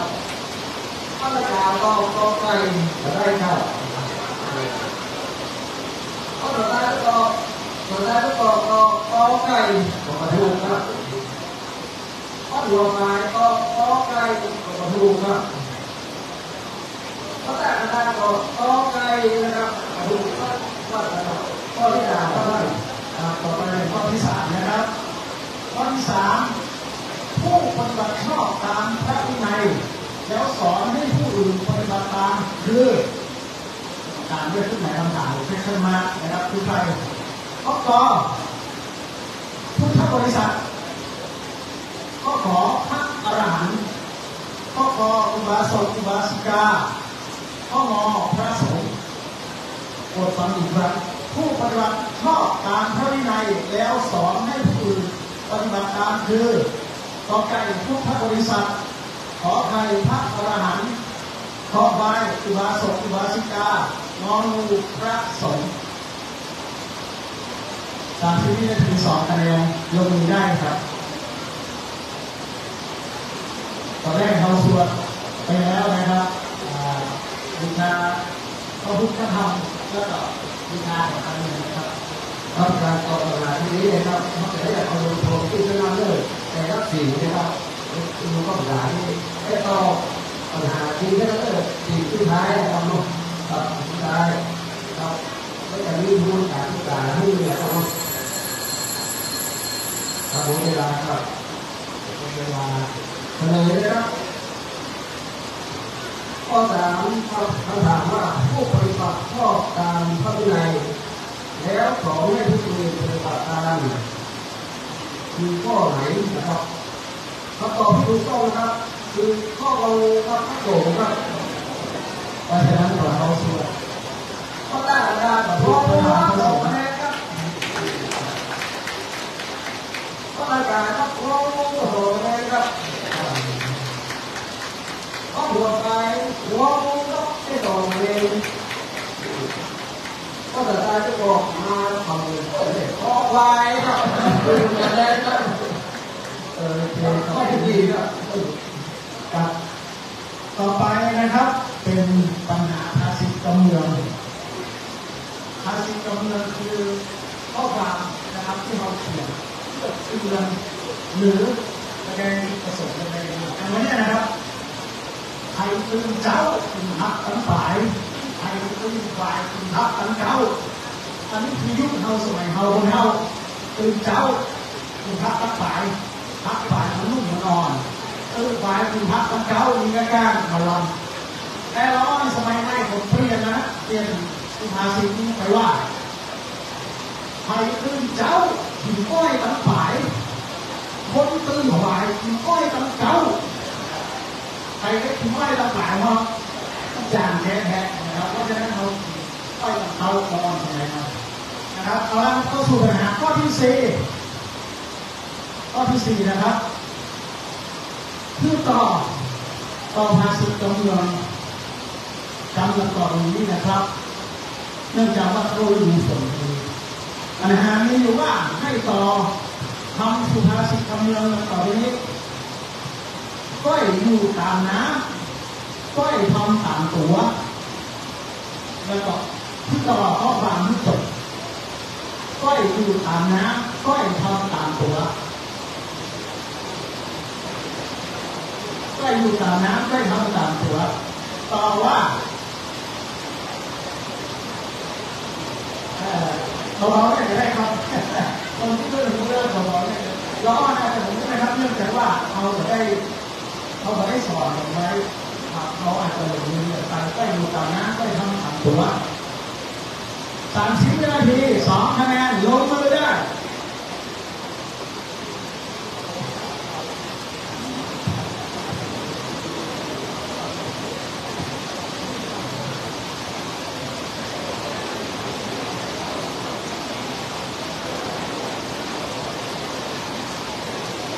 เสร็จก็ส่งได้นะครับ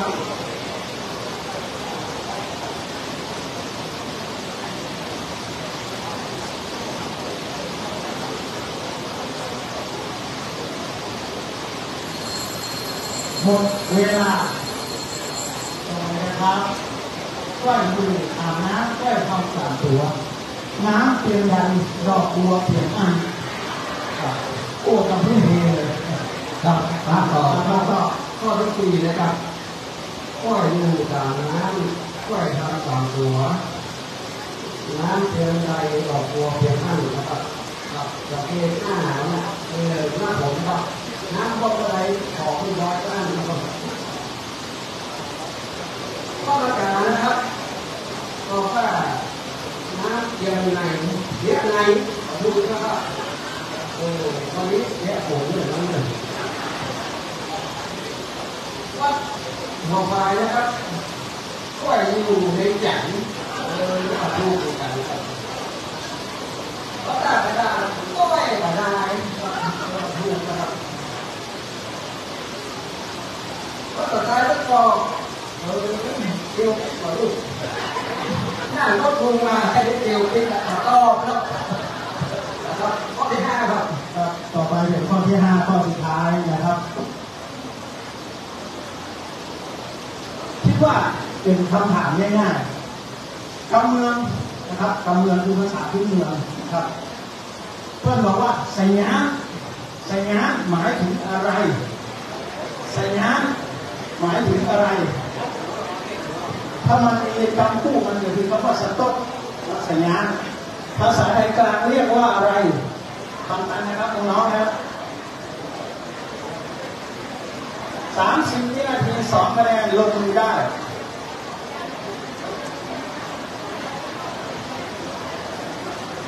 สวยงามเป็นภาษากำเมือง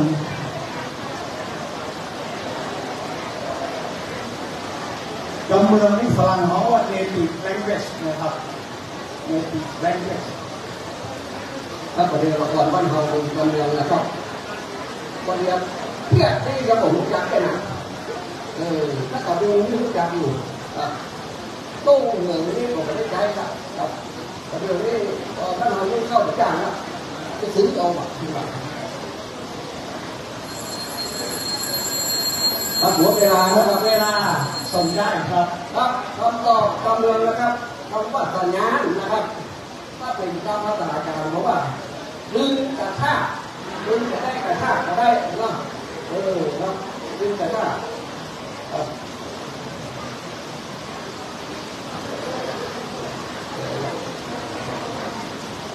ภาษากระดาษนะครับสัญญาณแปลว่าห้ามหยุดนะครับ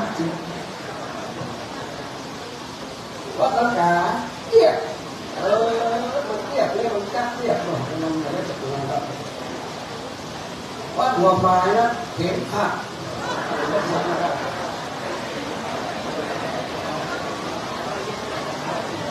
วัดสไตล์ประกอบครับอะไรนั่น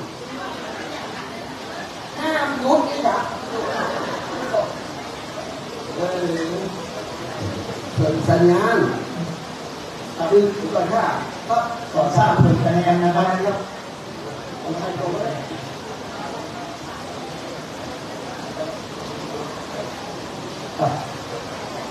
ต่อไปเป็นการประกาศผลคะแนนนะครับเขาจะประกาศแต่ละวันชนะเลิศกันเนาะครับอย่าเอาต่ออ่อนที่เข้าไปถึงชนะเลิศใน4สุดท้ายนะครับเทียบ4ชนะเลิศกันวันนี้นะครับเราจะได้ดูการศึกษาชนะเลิศได้คนละ600 บาทขอไปประกาศแล้วก็ของมันของที่นึกของที่น้องเขาต่างกันนะครับเนาะคนที่จะได้เขาก็เป็นนะครับที่รู้การศึกษาคนละ300 บาทพอมันเขาไปประกาศได้ของมันของที่นึกเลยแล้วก็ใจได้ในเดียวที่นะครับทีมชนะเลิศนะครับได้ทีมครับตรงนี้นะครับได้แก่เยาวชนวัดประกาศครับขอบคุณแสดงความยินดีเลยครับขอบคุณทุกท่านนะครับ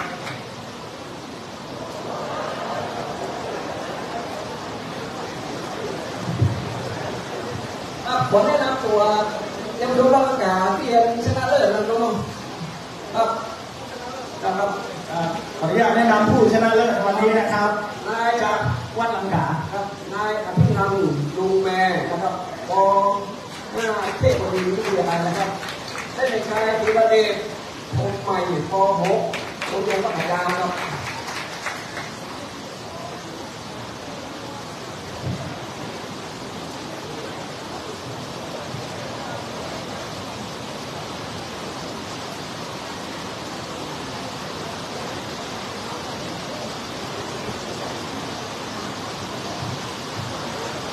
ครับลำดับต่อไปเราจะเป็นการเข้าหัวใจของงานนี้นะครับลำดับต่อไปจะเป็นการเทศนะครับลำดับต่อไปนะขอเรียนเชิญนะครับท่านสจ.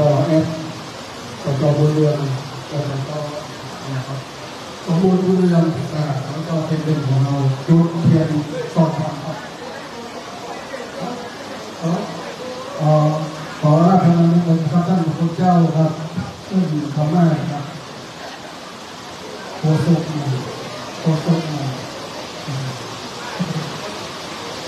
ฝนตกตื่นเต้นเพื่อน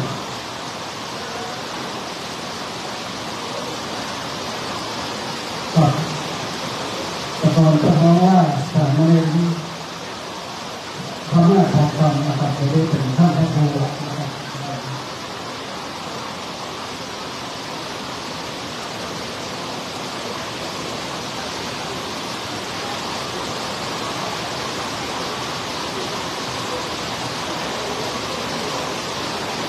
ท่านมาจากสำนักวัดยางกวงนะครับวัดยางกวง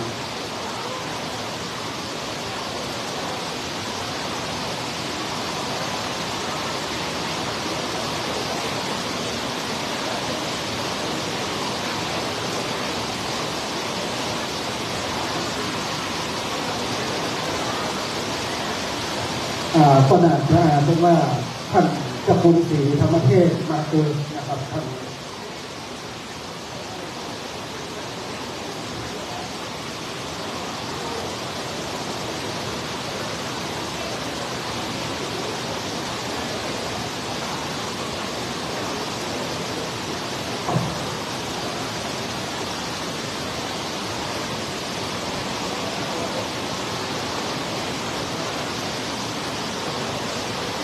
ครับขอเรียนเชิญครับท่านสมบูรณ์เรืองครับสจ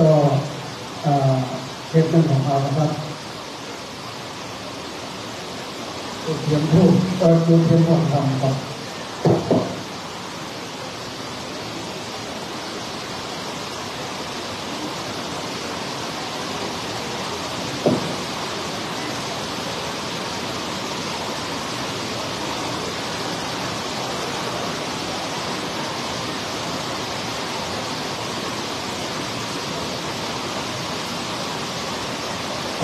ท่านสจประเด็นคำต่อสิ่งครับท่านสจครับ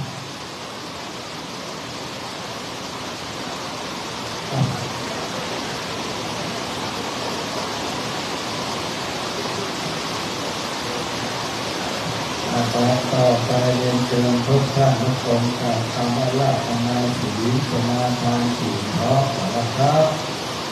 มัจยังพันเตวิสุงวิสุงลักขณาทายาติสรเน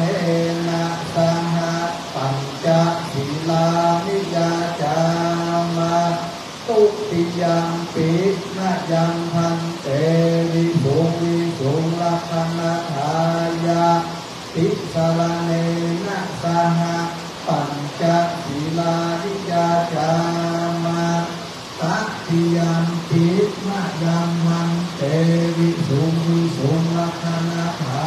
ยาติสรเนนะสหปัญจศีลานิยาจามานะโมตัสสะภะคะวะโตอะระหะโตสัมมาสัมพุทธัสสะนะโมตัสสะภะคะวะโตอะระหะโตสัมมาสัมพุทธัสสะนะโมตัสสะภะคะวะโตอะระหะโตสัมมาสัมพุทธัสสะนะโมตัสสะภะคะวะโตอะระหะโตสัมมาสัมพุทธัสสะนะโมตัสสะภะคะวะโตอะระหะโตสัมมาสัมพุทธัสสะนะโมตัสสะภะคะวะโตอะระหะโตสัมมาสัมพุทธัสสะพุทธังสรณังคัจฉามิพุทธังสรณังคัจฉามิธัมมังสรณังคัจฉามิธัมมังสรณังคัจฉามิสังฆังสรณังคัจฉามิสังฆังสรณังคัจฉามิตุติยัมปิพุทธังสรณังคัจฉามิตุติยัมปิพุทธังสรณังคัจฉามิตุติยัมปิธัมมังสรณังคัจฉามิตุติยัมปิธัมมังสรณังคัจฉามิตุติยัมปิสังฆังสรณังคัจฉามิตุติยัมปิสังฆังสรณังคัจฉามิตติยัมปิพุทธังสรณังคัจฉามิตติยัมปิพุทธังสรณังคัจฉามิตติยัมปิธัมมังสรณังคัจฉามิตติยัมปิธัมมังสรณังคัจฉามิตติยัมปิสังฆังสรณังคัจฉามิตติยัมปิสังฆังสรณังคัจฉามิปานาติปาตาเวระมณีสิกขาปัตตังสมาธิยามิปานาติปาตาเวระมณีสิกขาปัตตังสมาธิยามิอะทินนาทานาเวระมณีสิกขาปัตตังสมาธิยามิอะทินนาทานาเวระมณีสิก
มาสีตังทิโส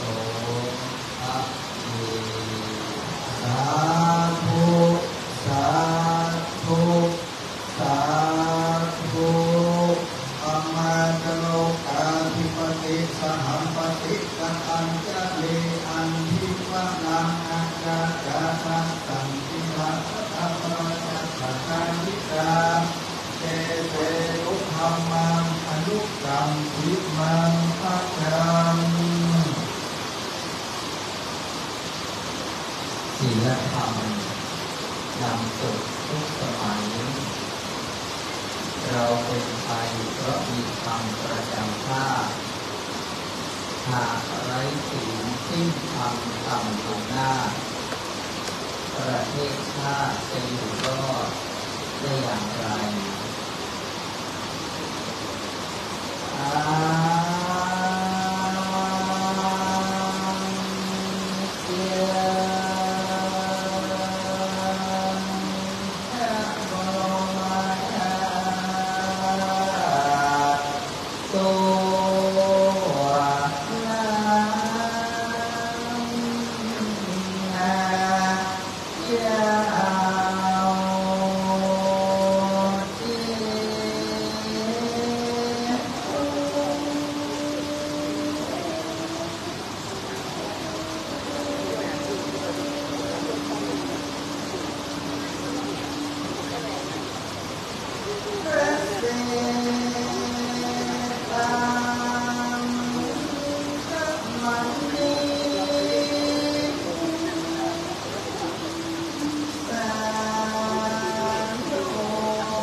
นะโม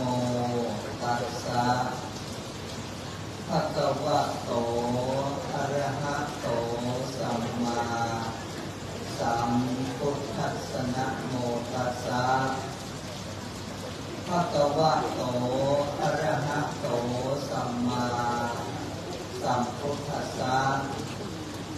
นะโมตัสสะภะคะวะโตอะระหะโตสัมมาสัมพุทธัสสะสุขาสังคัสสะสามัคคีติติณบัดนี้อาตมาภาพจะรับประทานแสดงพระธรรมเทศนาในสามัคคีกถาพรรณนาด้วยอนุภาพของความสมัครสมานสามัคคีกลมเกลียวปรองดองเป็นน้ำหนึ่งใจเดียวกันนั้นย่อมนำสุขมาเพิ่มเพื่อเป็นเครื่องสดส่งองค์พระศรัทธาระดับปัญญาบารมีเพิ่มบุญกุศลบุญยราศีเมื่อแก่บรรดาคณะศรัทธาญาติโยมกลุ่มหนุ่มสาวจังหวัดเชียงใหม่ทุกคนทุกท่านในค่ำคืนนี้พวกเราทุกคนได้สัญจรมาพบปะที่วัดท่ากระดาษแห่งนี้เพื่อร่วมกันในการสร้างความสมัครสมานสามัคคี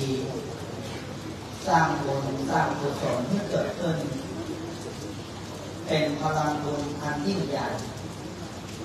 และด้วยอานุภาพแห่งบุญนี้แม้เหล่าเทพพยดาเจ้าทั้งหลายยังต้องอนุโมทนาฉะนั้นพ่อแม่ศรัทธาสาธุชนญาติโยมทุกท่านวันนี้ในรายการรถด่วนขบวนพิเศษได้มาหยุดยั้งจอดณสถานที่อันเป็นมงคลแห่งนี้อาตมาภาพผู้ได้รับมีการอาราธนาเพื่อเป็นองค์พระธรรมกถึกผู้แสดงพระธรรมเทศนามโหวญาติโยมจะใช้หน้ากันหรือยังก็ศีลแล้วแค่หาปานกันก็ศีลแล้วว่ายานรวมเป็นเจ้าภาพแต่ที่ท่านประธานกลุ่มนุ่มสาวแซวก็ศีลแล้วยานรวมผลมาโต๊ะตอนนี้เอามาเทราดกระดาษท่านทั้งหลายโบราณคนบอกเศรษฐีทำอะไรฝนก็ตก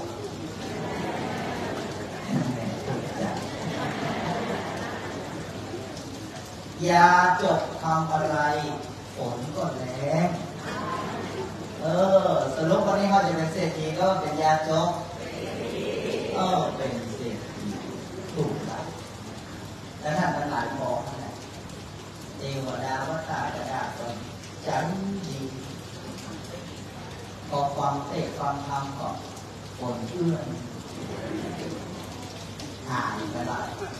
แต่ตะกี้มันให้นักไปหน่อย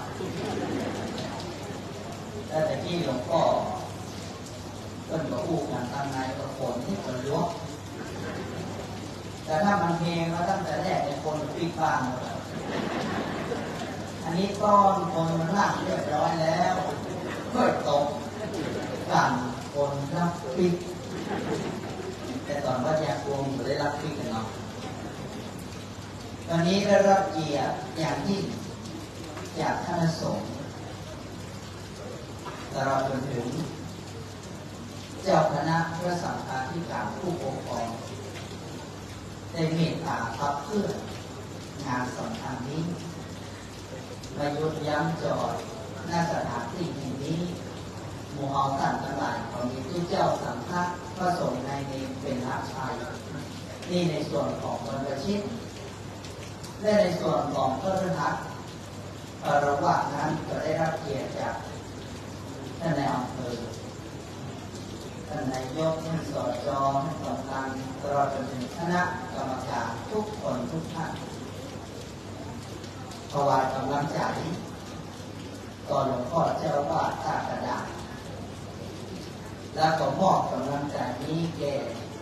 ศรัทธานาบุญญาติโยมคณะกรรมการวัดท่ากระดาษเพราะกว่าจะจัดงานนี้ได้ก็มาตั้งกันกับวัดยาปวง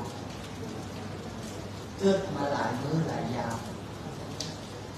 แต่หัวใจนี้มันมีแต่อยากจะต้อนรับเพื่อดีที่สุดเพราะฉะนั้นวันนี้ขอโยมพ่อโยมแม่ทั้งหลายจะไปถือสาฟ้าผมก็เนอะวันนี้เขามาเอาบุญกันในการสร้างบารมีของพระสัมมาสัมพุทธเจ้านี่ต้องเท้าความก่อนว่าก่อนจะมาเป็นพระพุทธเจ้านี้พระพุทธเจ้าสร้างบารมีถึง10 อย่างและแต่ละบารมีนั้นเด็ดๆทั้งนั้นอันเหมาะคนอ้อยคนโตเขายิ่งมันจะได้พระพุทธเจ้าเอาตอนบำเพ็ญเป็นพระบรมโพธิสัตว์สร้างสมภารบารมีเมื่อพระองค์ตั้งใจจะทำความดีแล้วหากแม้มีอุปสรรคพระองค์ก็ไปกลัวแล้วโยมพ่อโยมแม่รู้ต่อว่าเพราะความกลัวต่ออุปสรรคทั้งหลายเหล่านั้นจึงทำให้บารมีของพระองค์นั้นเพิ่มพูนเท่าทวีคูณเหมือนกับญาติโยมทุกท่านมีท่านในอำเภอเป็นเจ้าเป็นประธานจะกล่าวไปว่ารายการรบกวนขบวนพิเศษ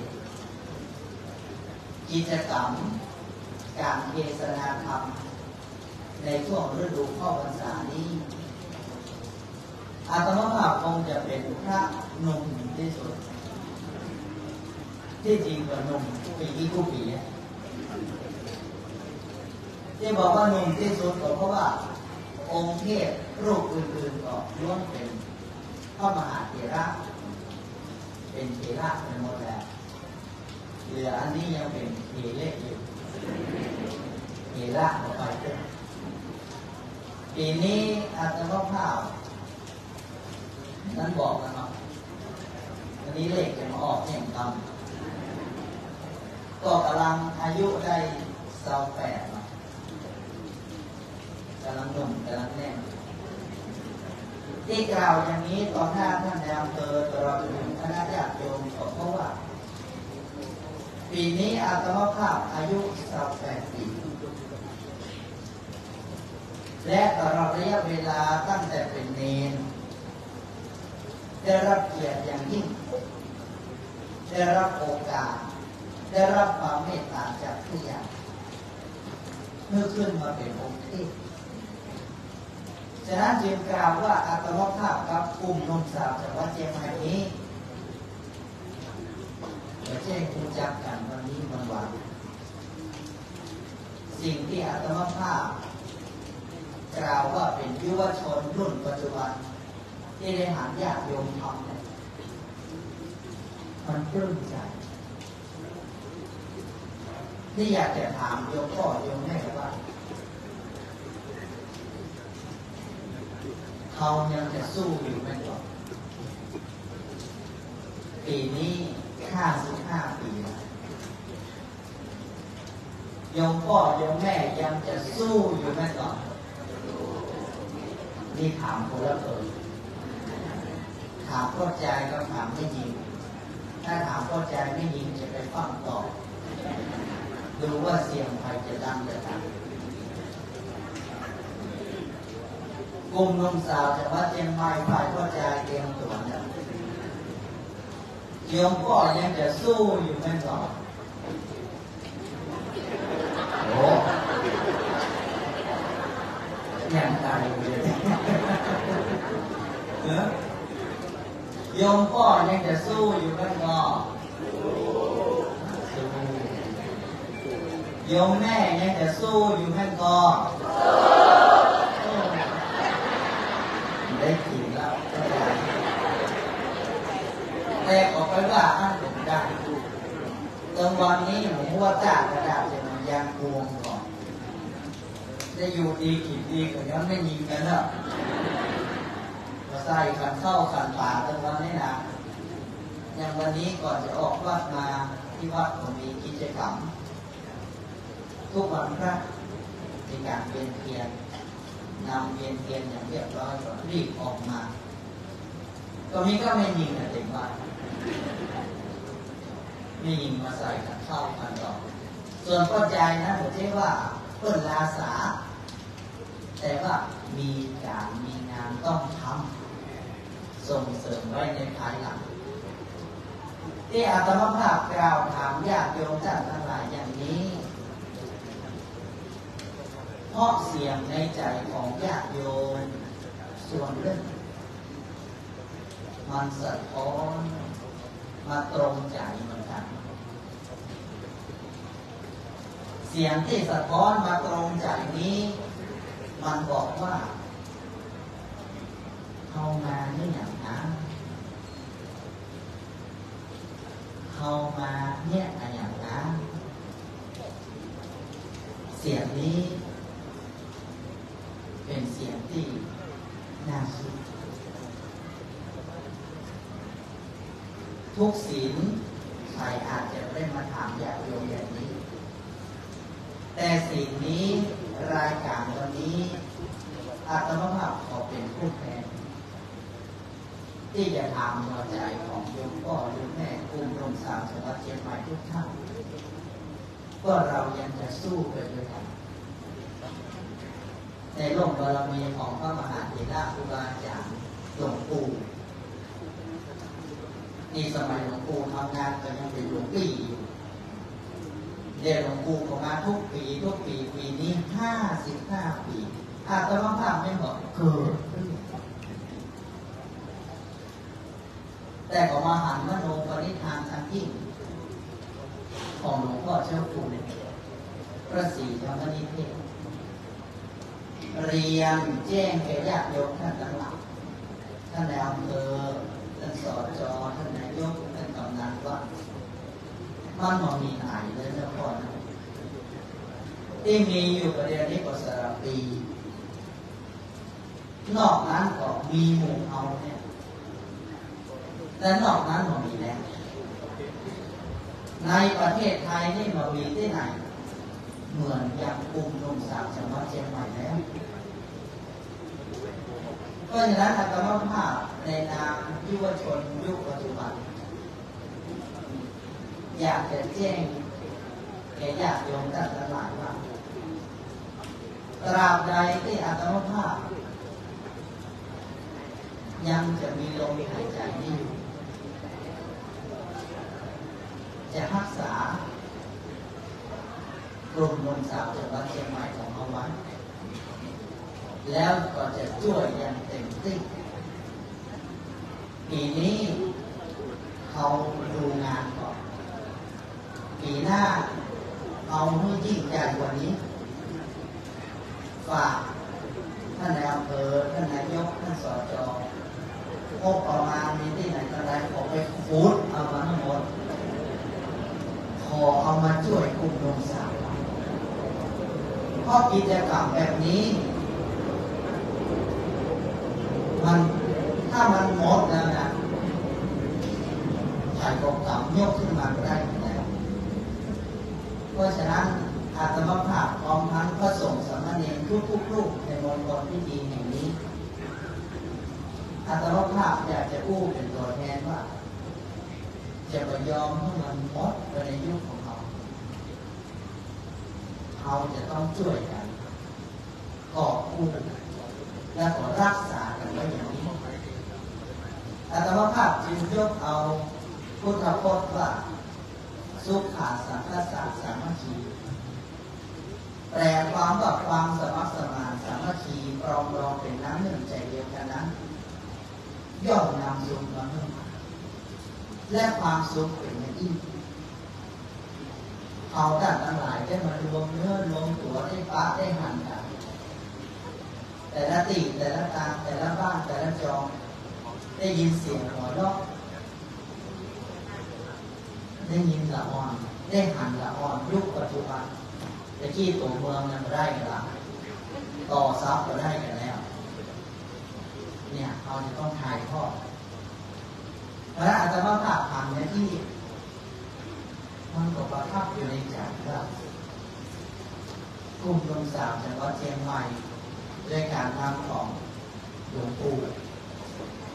สืบเนื่องมาแต่หลวงพ่อให้เจ้าคุณพระศรีธรรมนิธิและศรัทธาญาติโยมเนี่ยแล้วมันปีติไปชาลาอาบหมดแล้วแต่ก็ยังยืนยัดก็หนาสะอาดซอกแล้วซอกแหมไปต่อก็อ่านดูสิองค์ใดภาษาพูดเสียงเรามีแล้วนั่นของหัวใจเพราะนั้นลูกตุ๊กจะจำไว้ที่มันประทับอยู่ในใจนี้ว่าสิ่งที่มูเขาทำกันมาเนี่ยเขาจะต้องช่วยกันแล้วมูเขามีลูกมีหลานบ้านใดวัดใดชุมชนใดที่มาห่วงแม่เขาเป็นของลูกของหลานมาอย่างอบจ.นั้นมีกลุ่มเยาวชนอยู่ประจำตำบลประจำอำเภอเขามีกลุ่มที่ทำงานกับละอ่อนอยู่เขาจะไปเอาละอ่อนตรงนั้นมาเรียนรู้มาดูงานมาดูว่าก่อปัญหาเนี่ยอะไรอย่างก็ดูซิดเนี่ยอะไรอย่างก็หนาสะอาดเนี่ยอะไรอย่างและทุกคนทำหน้าที่อะไรอย่างเขาจะมาสานต่อตรงนี้เพราะภาพอย่างนี้มันเป็นภาพที่น่าประทับใจแต่น่าเสียดายอย่างที่สุดถ้าว่าวันหนึ่งกลุ่มนุ่งสาวจะว่าเชียงใหม่ก็มีกันแล้วคงจะน่าเสียใจอย่างที่สุดเพราะฉะนั้นพ่อแม่ศรัทธาญาติโยมทั้งหลายวันนี้โชคดีมีท่านประธานผู้ใหญ่มาเป็นสักขีพยานได้มาผ่านพลังแล้วเนี่ยที่หมู่เอาท่านทั้งหลายได้ร่วมกันทำงาน55 ปีหมู่หลวงพ่อท่านเจ้าคุณพระศรีธรรมนิธิเก่าแล้วเก่าเนี่ยก่อนยามพวงบอกจะขอเปลี่ยนที่ก็นางฤาษีบอกต้องเปลี่ยนอันนี้55 ปีแล้วทุกเพราะนั้นอยากโยมท่านทั้งหลายกิจกรรมแบบนี้เป็นกิจกรรมที่หาที่ไหนก็ได้แล้วที่จะเกิดความรักความสมัครสมานสามัคคีซึ่งกันและกันและความสามัคคีที่มันเราได้ทั้งหลายได้ร่วมแต่ทำนี้มันก็เกิดเป็นความสุขทีนี้ถามว่าความสามัคคีสำคัญอย่างไรก็ต้องตอบญาติโยมท่านทั้งหลายว่าที่ใดก็มีความสามัคคีที่ท่านมีอุบาทอุบาทแปลว่าความขัดแย้งความขัดแย้งอยู่ที่ไหนอยู่กับไหนบ้านใดวัดใดสังคมชุมชนประเทศใดที่ท่านเป็นคนแทนได้เพราะนั้นบ้านเมืองเชียงใหม่ของเราเป็นบ้านเมืองบุญได้ก็เพราะนี่แต่ที่รวมตัวกันไปทำสิ่งแบบนี้ยังรวมกันได้แล้วนี่กลุ่มหนุ่มสาวจากวัดเชียงใหม่มันรวมตัวกันสร้างความดีทำไมไม่ช่วยกันส่งเสริมนี่คือความสำคัญและการมาของทุกท่านเนี่ยมันเสี่ยงเงินทั้งนั้น แต่แล้วอย่างมาแล้วแม่ไหมหลังของมันพักในกระตุ้นมันเคยมามันเคยหันสมัยเมื่อตุ๊กก็เกิดขึ้นแล้วบ้านเมืองมันวิปริตก็มีกลุ่มนี้มีการรวมตัวกันทำความดีอย่างนี้บ้านเมืองเชียงใหม่จึงเป็นปึกเป็นแผ่นเพราะนั้นรุ่นอัตมภาพคือรุ่นลูกรุ่นหลานของพ่อของแม่เขาก็ต้องมาสร้างข้อนี้ก่อนว่ากลุ่มหนุ่มสาวจากวัดเชียงใหม่ในคนนี้อย่างก็เอามารวมตัวกันแล้วมาตอบปัญหาธรรมะแล้วก็มาเทศแล้วก็พิจเด้อแค่มันจะแค่อันแล้วใครจะเป็นคนสื่อล่ะก็มันจะแค่นี้ประตูนะแม่เขาเนี่ยพ่อเขานะครับแล้วเราอ่อนทุกคนนะครับจะเป็นคนสื่อว่ามันจะแค่นี้เพราะนั้นอาจจะต้องภาพจากยอมเล็กขาดเมื่อใครมาดูถูกดูแฟนกลุ่มนงสาวธรรมะเชียงใหม่เราจะต้องทำให้เต็มที่และจะต้องดียิ่งขึ้นไปวันข้างหน้าบ้านใดวัดใดส่วนใดก็มีกำลังทรัพย์มันอาจจะขาดแคลนเอาทุนไปบล็อกเอาไปหนุน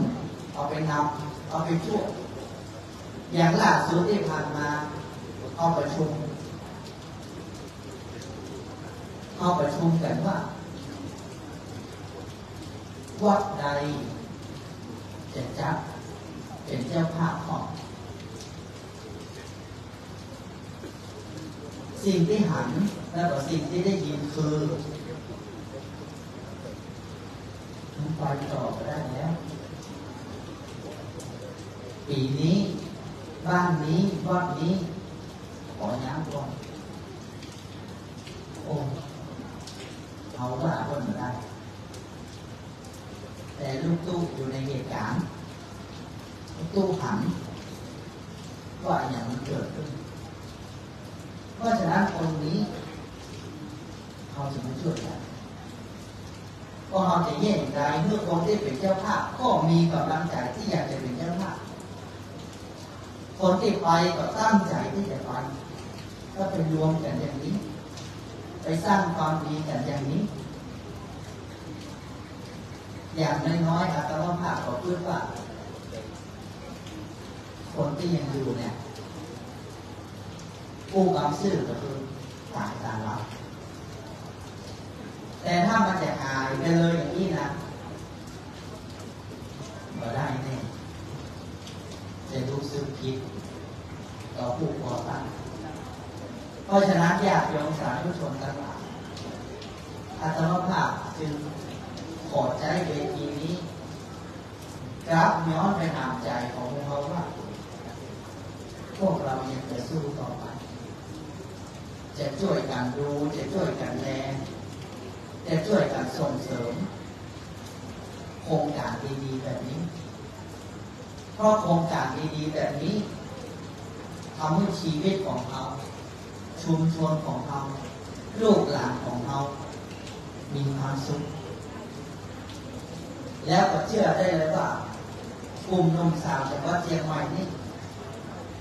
จะต้องยิ่งใหญ่ขึ้นไปไหน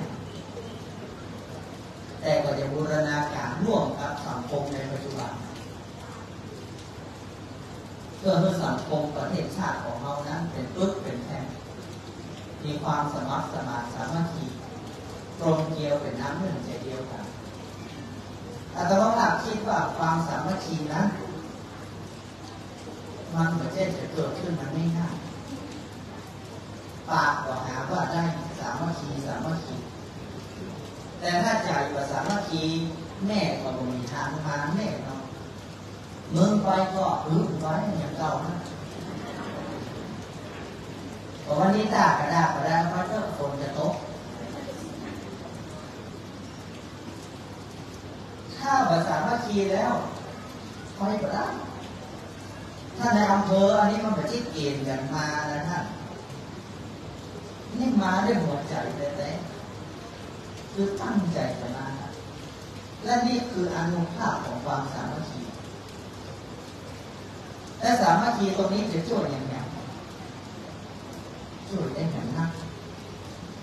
ถามว่าเชียงใหม่ที่นี่อย่างไรอำเภอเมืองที่นี่อย่างไรแล้ววันหน้าเราจะเอาบ้านเอาเมืองเราไปในทิศทางใดประเดี๋ยวนี้เรามีกลุ่มแล้ว2,000 3,000จะไปเอาที่ไหนมาแห่ง2,000 3,000ถ้าหมดนี่ไปหาหน่อยน้ำได้ใครจะมีบารมีล้นฟ้าในกระจายเลยเอาไหมเนี่ย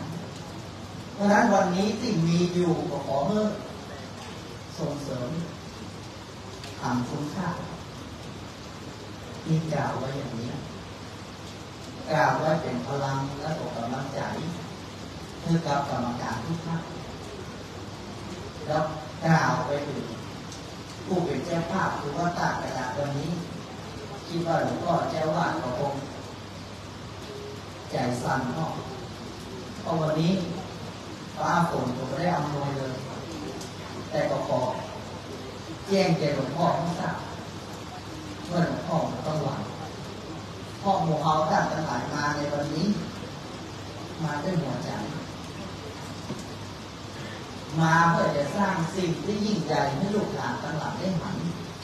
ว่าลูกเขยสามัคคีคืออันนี้เนี่ยทักกันคืออันนี้เนี่ย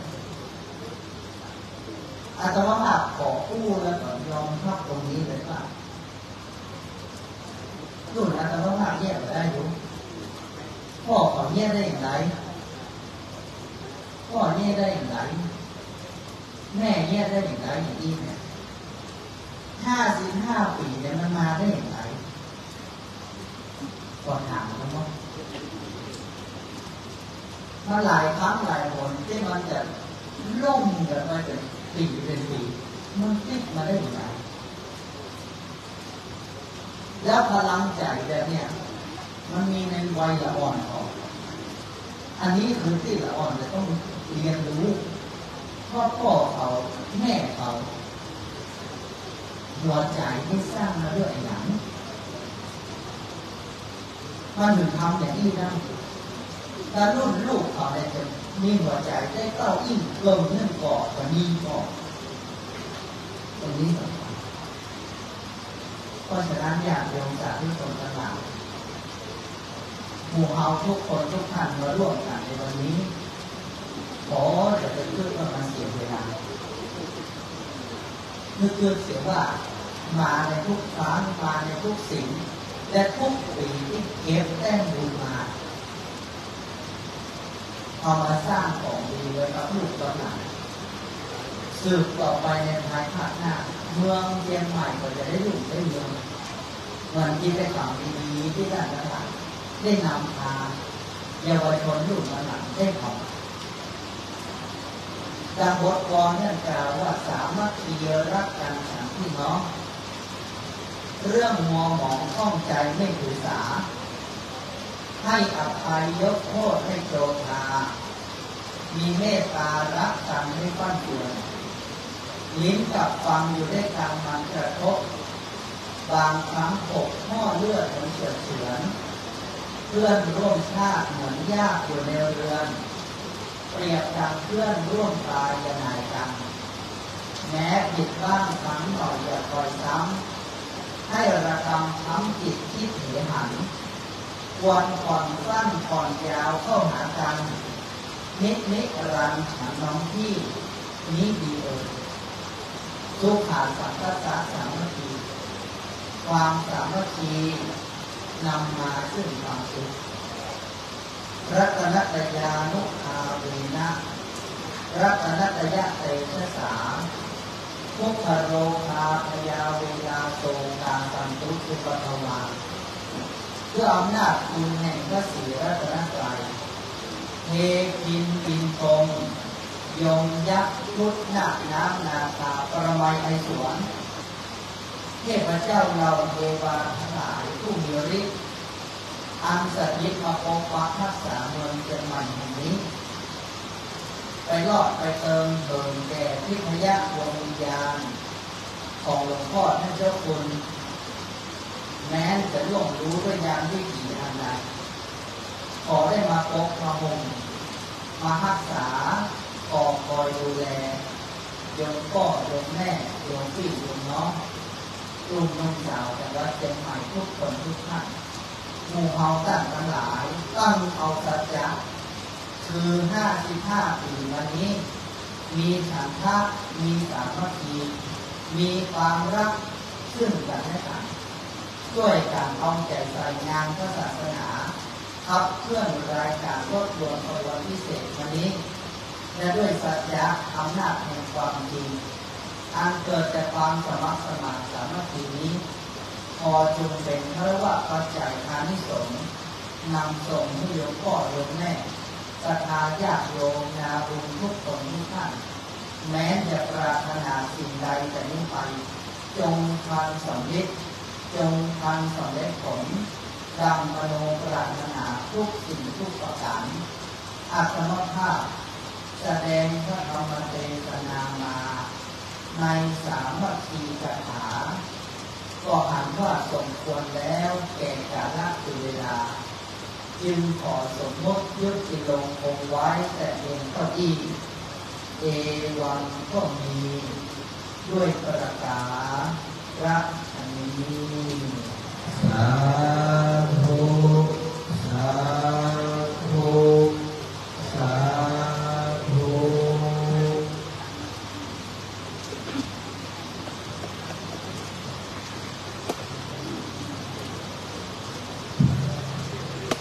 กราบนมัสการขอบคุณ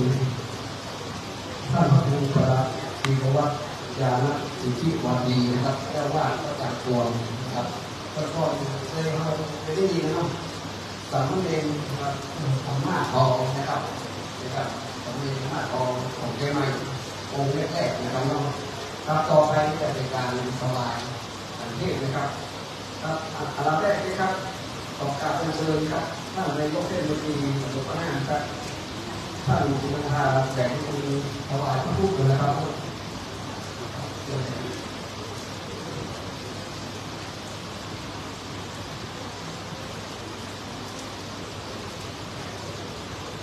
ท่านนายกถวายครับตามที่ข้อการต่างๆ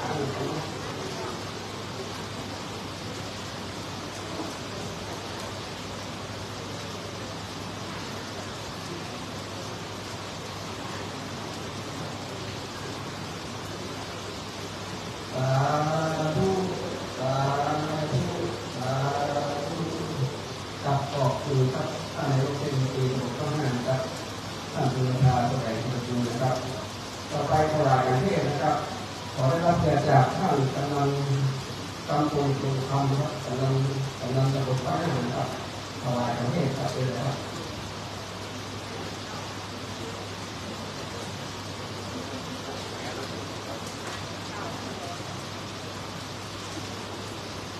อันนี้เป็นประธานกำลังของคุณเป็นใหญ่เลยตัดสัญญาเลยก็ต่อไปนะครับขอเรียนครับท่านรองนายกเทศมนตรีสมุทรปราการครับท่านสากรกำนันก็ถวายข้ออาจารย์ครับประเทศข้ออาจารย์นะครับเลยครับในตอนนี้นะครับประเทศข้ออาจารย์ครับวันนี้อาจารย์สีต้องการข้ออาจารย์เอาของคุณสาวสุวัสดิ์ใหม่นะครับ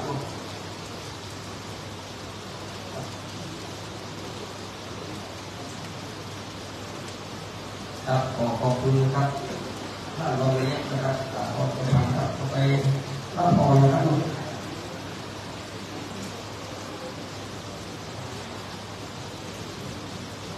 ยะถาวาริวะหาปุราปาริปุเรนติสาครังเทวะเทวะอิโตทินังเตตานังอุปปัฏฐเตอิทิตังปฏิตังตุมหังอิตเมวะสมิจโตสัพเพปุเรนโตสังฆปาจันโทปะระโตยะถามณิโภติ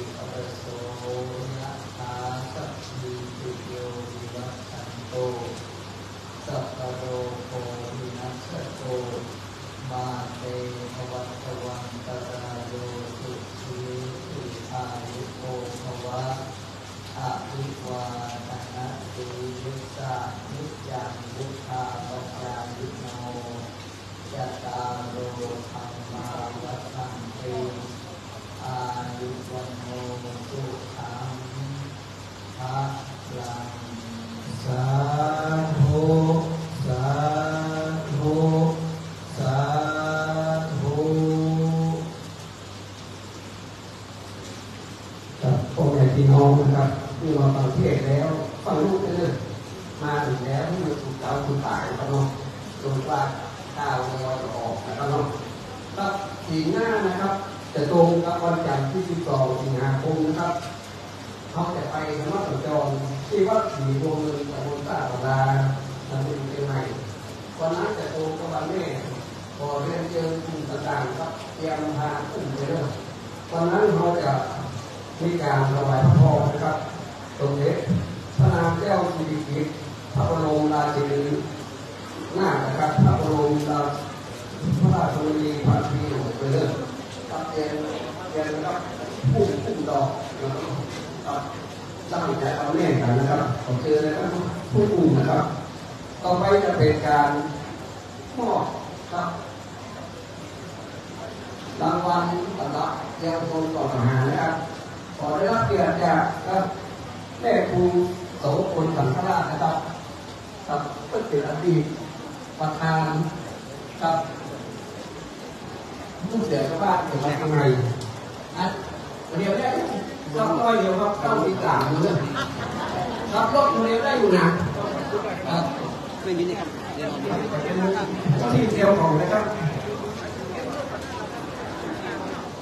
โอ้นี่เปี๊ยะเลย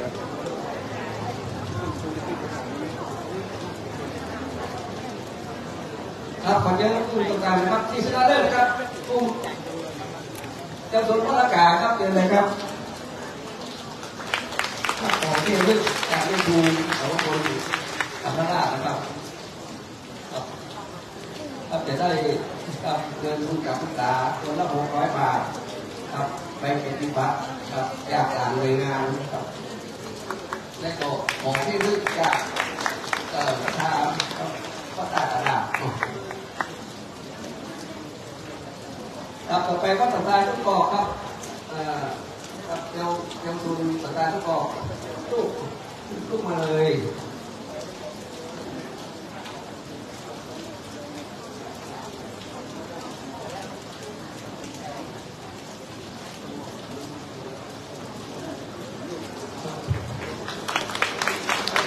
แอมพลลูกแอมพล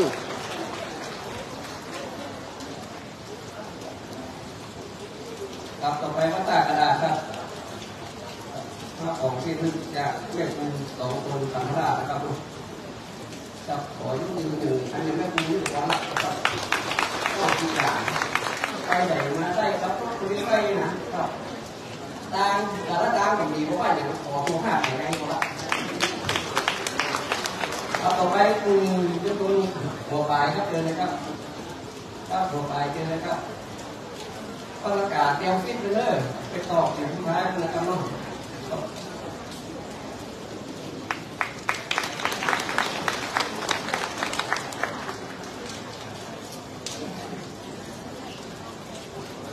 โอ้ครบแล้วครับต่อไปจะลอกรางวัลครับมาหลายเนาะดูที่ว่ามามากครับครับต่อไปก่อนเรียนเชิญครับท่านผู้อำนวยการนิกรยะแสงนะครับผู้อำนวยการรพสตกระจายครับกับผู้เกียรติมอบต่อและมอบรางวัลกับแต่วัดที่มาหลายนะครับวัดที่มาหลายนะครับท่านตีนะครับทุกมาเลยนะครับท่านได้ยิน2 ครั้งออกมา2 คนเลยครับวัดมาหลายนะครับกับวัดป่าหิวครับอำเภอสังกะแปงนะครับวัดแก่ๆน้อยตำบลป่าไผ่อำเภอสันทรายครับวัดสันทรายมูลอำเภอสันทรายครับตามวัดที่ออกมาเลยครับวัดป่าหิวกับอำเภอสังกะแปงนะครับวัดแก่ๆน้อยครับเดี๋ยวนะครับ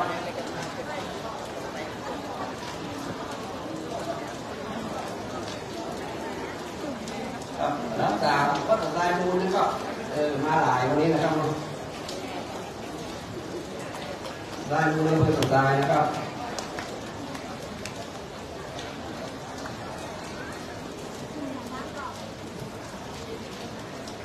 มาแล้วครับ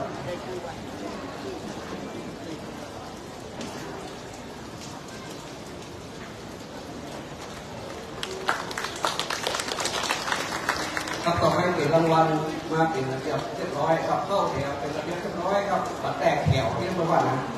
ครับก่อนได้รับเกียรติจาก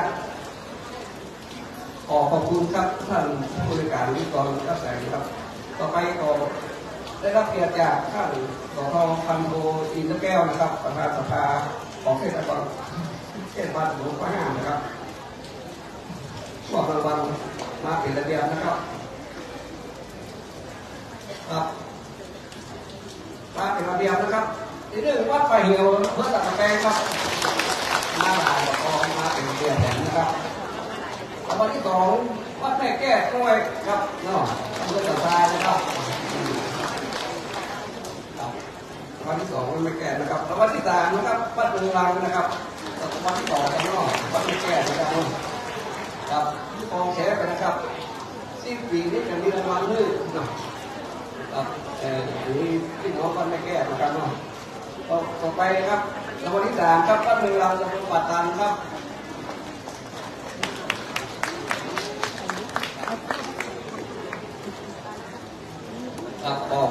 ขอบคุณท่านสท.พันโทอินทร์แก้วนะครับประธานสภาเทศบาลหลวงพ่อห้านะครับต่อไปรางวัลพัฒนาสมาชิกนะครับได้รับเกียรติจากท่านผู้บริการวีรศักดิ์เชื้อเจตตนนะครับวิทยาวิทยากรวัดท่ากระดาษครับเชิญเลยครับ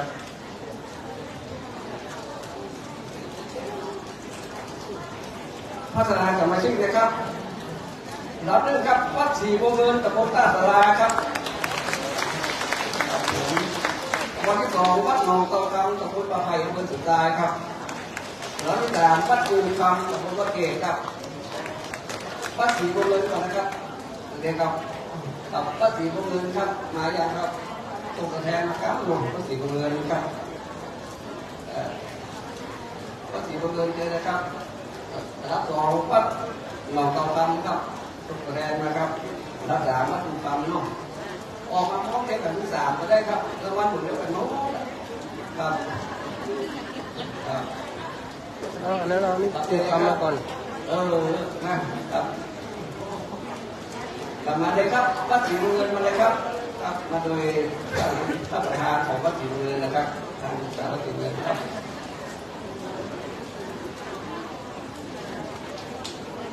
วัดหนองประคำนะครับเหมือนกันนะอันนี้เรียกว่าถูกกรรมเนาะครับวัดหนองประคำเดียวเลยครับ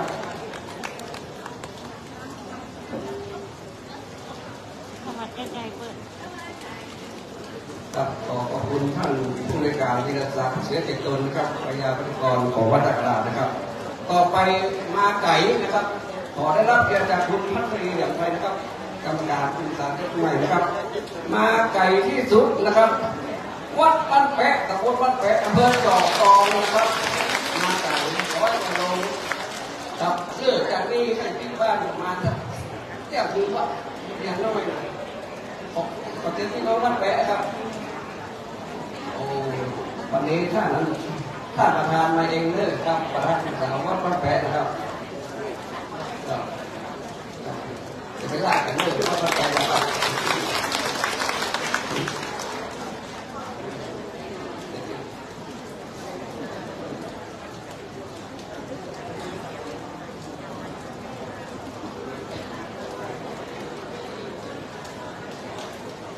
ครับต่อไปนะครับเพราะว่าก่อการลูกการนี่หน่อยเพราะว่าเองมาพ่อนะครับ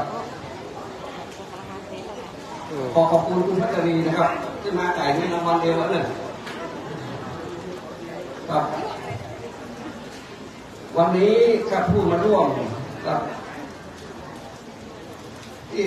ร่วมนะครับผมจะอ่านนะครับอำเภอเมืองนะครับวัดตากระดาวัดเจ้าเที่ยวนะครับวัดหัวโคกหลวงวัดหนองปะข้างวัดศรีสุพรรณนะครับวัดปัตตานี กับวัดสัจจายทุกกอกชุมชนอนุรักษ์วัฒนธรรมประเพณีเชียงใหม่กับเชียงใหม่ชุมชนหนองเส้งวัดป่าแพงวัดละกาวัดดงลังวัดตุกคำวัดหลวงฝายวัดตำจันวัดหลวงบกส้มชุมชนลูกเสือชาวบ้านเมืองวัดประธานพรวัดป่าเท้าวัดป่าเท้าในวัดสัจจายวัดสัตตะตอยวัดเมืองกายวัดศรีตรงเงินวัดตาสะตอยวัดเจ็ดยอดนะครับและวัดศรีสุดานะครับอำเภอสระพีมีวัดเวรุวันวัดแก่หลวงอำเภอสันทรายมีวัดแม่แก้น้อยวัดวิเวกวัดนารามวัดหนองตอกคำวัดสันทรายมูลอำเภอสันตะแปงมีวัดป่าเหลียวสันตะแปงนะครับแล้ววัด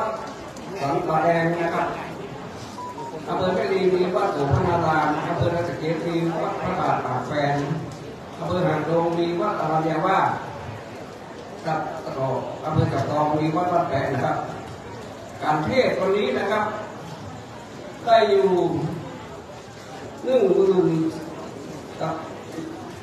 2,950 บาทนะครับครับบริจาคบริจาคช่วยกับการช่วยกับเรียนนะครับได้ 4,570 นะครับบริจาคสู่ยอดรอยได้ 4,087 บาทยอดทุนการศึกษาต่อปัญหาธรรมะนะครับสำหรับเยาวชนได้ 3,130 บาทมาฟังเทศวันนี้มีจำนวนอยู่38 กลุ่มพระสงฆ์เจ้าอยู่59 รูปนะครับอันนี้เหมือนนับเดนนะเทศรับให้กันเลยครับ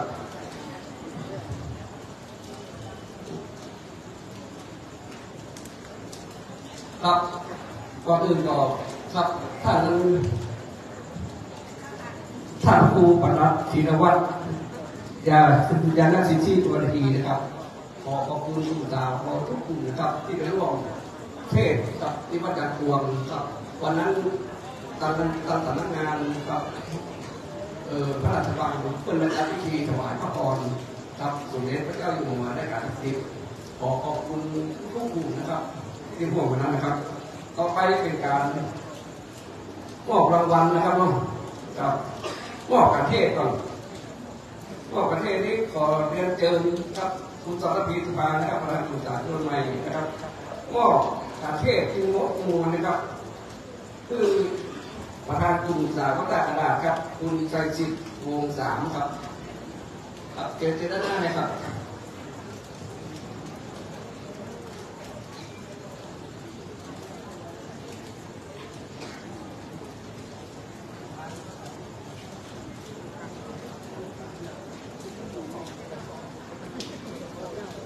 ประเทศที่ไหนการเทศทุกปากทุกตางเขาจะมอบมือเจ้าภาพวัดนั้นนะครับเอาไปจัดกิจกรรมของครับเจ้าภาพนะครับครับสุดท้ายนี้นะครับกราบขอบคุณครับขอเชิญพ่ออาจารย์หรือว่าพ่อนาจันแก้วอินทแก้วนะครับพ่อนาตาเหลืองที่แต่งกรทุกกลุ่มจากการทุกครั้งนะครับครับแต่หันหน้าตาเข้ามานี้เนี่ยครับประเด็นเรื่องชาติก่อนขอเชิญครับพ่อนาจันแก้วอินทแก้วนะครับมากราบขอบคุณนะครับ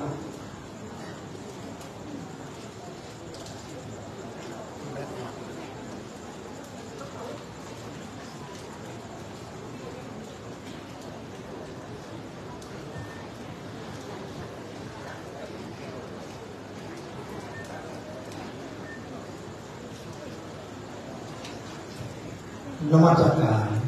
มือ3 ใส่เก้ากราบสังฆเจ้าพระลงสิ่งศักดิ์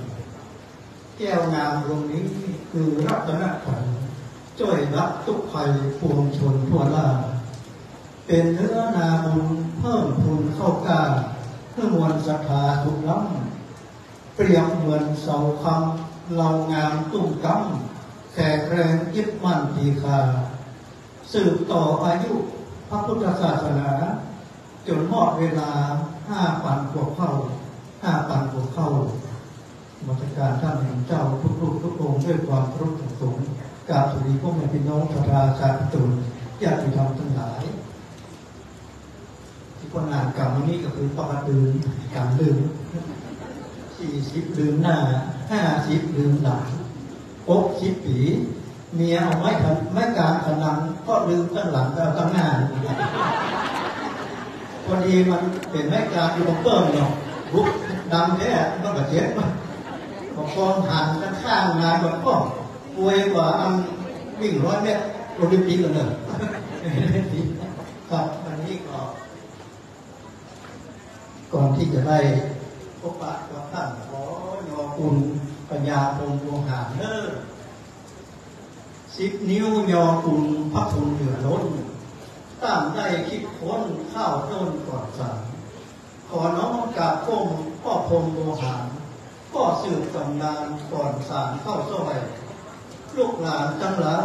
ยิงใจใหญ่น้อยขอสารตัวหอยแก้ใสวรรณกรรมล้านนาขอรักษาไว้จะได้การกลุ่มรุ่งเรืองจะรักษาไว้เหมือนพลอยคำเหลืองจะได้เหื่อเหืองสืบไปตั้งหน้าเจิญต้านทั้งหลายยิงใจเจ้าข้าขอเจิญกันมาพิทักษ์ข้าวห้ามล้านนารักษาภูมิปักอนุรักษ์ครอบคู่กำเมืองเจิญต้านผู้รู้ผู้ได้ไปเผือง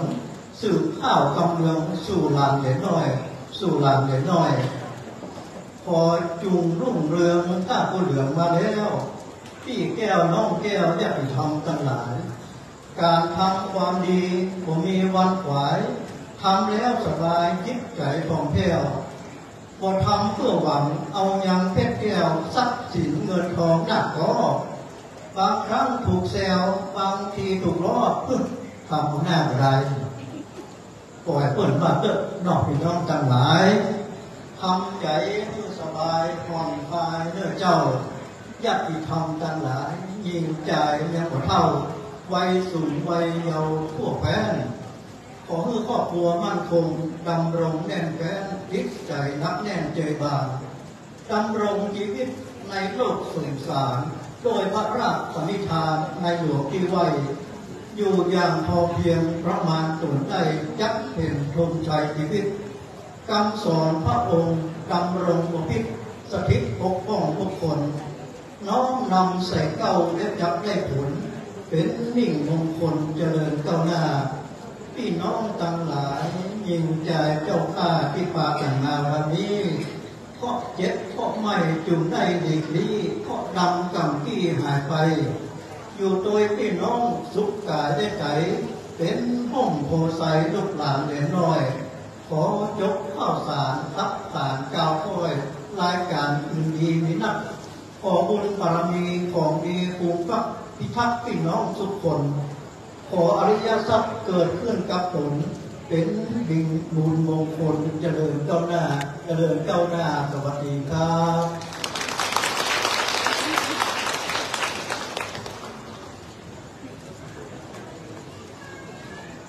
อันดับต่อไปเป็นการเจริญสมาธิภาวนาเพื่อด้วยการกระทำปั้มเป็นบุญของเราทั้งหลายครบ3 ประการคือ1การดูทาน2การรักษาศีลและ3การเจริญสมาธิภาวนาขอเชิญทุกท่านนั่งสงบกายทำใจให้สงบนิ่งมือขวาทับมือซ้ายวางไว้บนตักกำหนดลมหายใจเข้าออกให้สม่ำเสมอบริกรรมภาวนาในขณะหายใจเข้าออกตามแนวทางที่เคยปฏิบัติมาว่าพุทโธก็ดีหรือยุบหน่อปองหน่อก็ดีหรือสัมมาอรหังก็ดีตามสมควรแก่เวลาขอเชิญทุกท่านเริ่มณกาลบัดนี้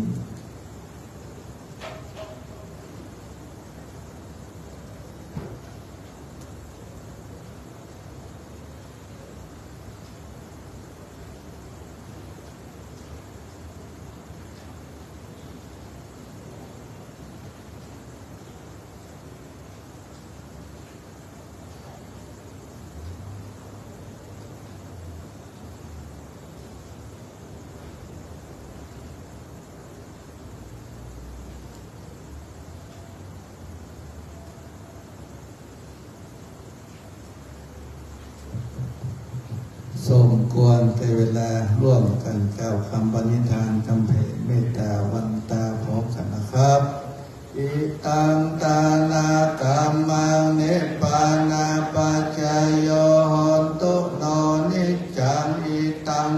ลกัมมังนิพพานาปัจจายโยโนนิจจังอิตังภาวนากัมมังนิพพานาปัจจายโยโหนตุโนนิจจังยังกินจิกุสาลังกัตตปังกัมมังสัพเพหิหิกตังปุญญังโนอนุโมทันตุสุนันตุพนโตเยเตวะอัสสัมมิงทาเนกาตาติขายุกาสัตตาหนตุสัพพสัตตานังสุขีอัตตานังปาลิหาลันตุมาตาปิตาหนตุทุกขาปังมนจันตุสัพเพยาตากาสุขิตาหนตุทุกขาปังมนจันตุสัพเพอยาตากาโหนตุทุกขาปังมนจันตุสัพเพปิสาสัพเพยัคขาสัพเพเปตาโหนตุทุกขาปังมนจันตุสัพเพนาคตา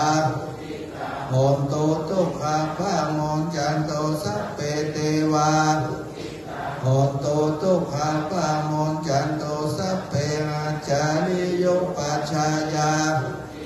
โหนตุทุกขาปังมนจันตุสัพพสัมปตินังสามิจันตุโวพุทโธมังกาลาสัมพุทโธสัมพุทโธติปาตุตตโมพุทธมังกาลมากัมมะสัพพทุกขาจัเลธัมโมมังกาลสัมพุทโธคัมภีโลตุตัสโสอนุคัมมะมังกาลอภยาปะมนจาเลสังโฆมังกาลสัมพุทโธตัคขิไนโยอนุตตโลสังฆาสัพพะโลกาปะมนจาเลวันตามิพุทธังสัพพะเมโตสังฆามาทัเมพันเตวันตามิธัมมังสัพพะเมโตสังฆามาทัเมพันเตสังฆังสัพพะเมโตสังฆามาทัเมพันเตวันตามิกาลุปัชฌาญาจาลิเยเมโตสังฆามาทัเมพันเตวันตามิกัมมัฏฐานังสัพพะเมโตสังฆามาทัเมพันเตอาลาเมปัฏฐาสีมายังสัพพะเมโตสังฆามาทัเมพันเตวันตามิเจติยังสัพพังสัพพะทาเนเทตังสาเลลาธาตุมหาโพธิพุทธาลูปังสักกาลังสัตานากะโลเกเตวะโลเกภัมมะโลเกติเปสาเลลาธาตุโยเกสาธาตุโยอาลาหังตาธาตุโยเจติยังกันทาโกติงจโตลาสีติสาหัสเสธัมมะขันเทอิยังอะหังวันตามิสัพพโสวันตามิพันเตสัพพังอปาลทังคัมมัทะเมพันเตมยากะตังปุญญังสามินาโมทิตัปปังสามินากะตังปุญญังไมหังทาตัปปังสาธุสาธุอนุโมตามิจัตตาโลตัมมาวัฏันติอายุวันโนสุขังปะลังสาธุสาธุสาธุครับขอเชิญท่านรูปเกียรติยืนขึ้นครับ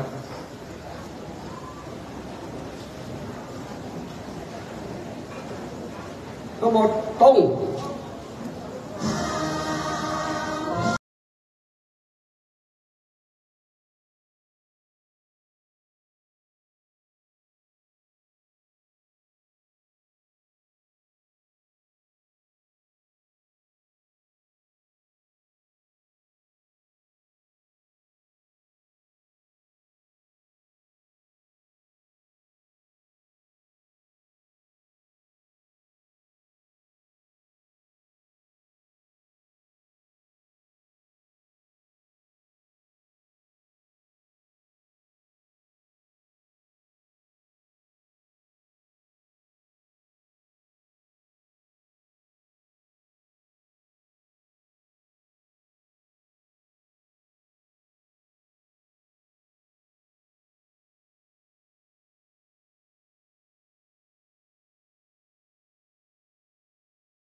อำเภอท่านนายกเทศมนตรีท่านสจ.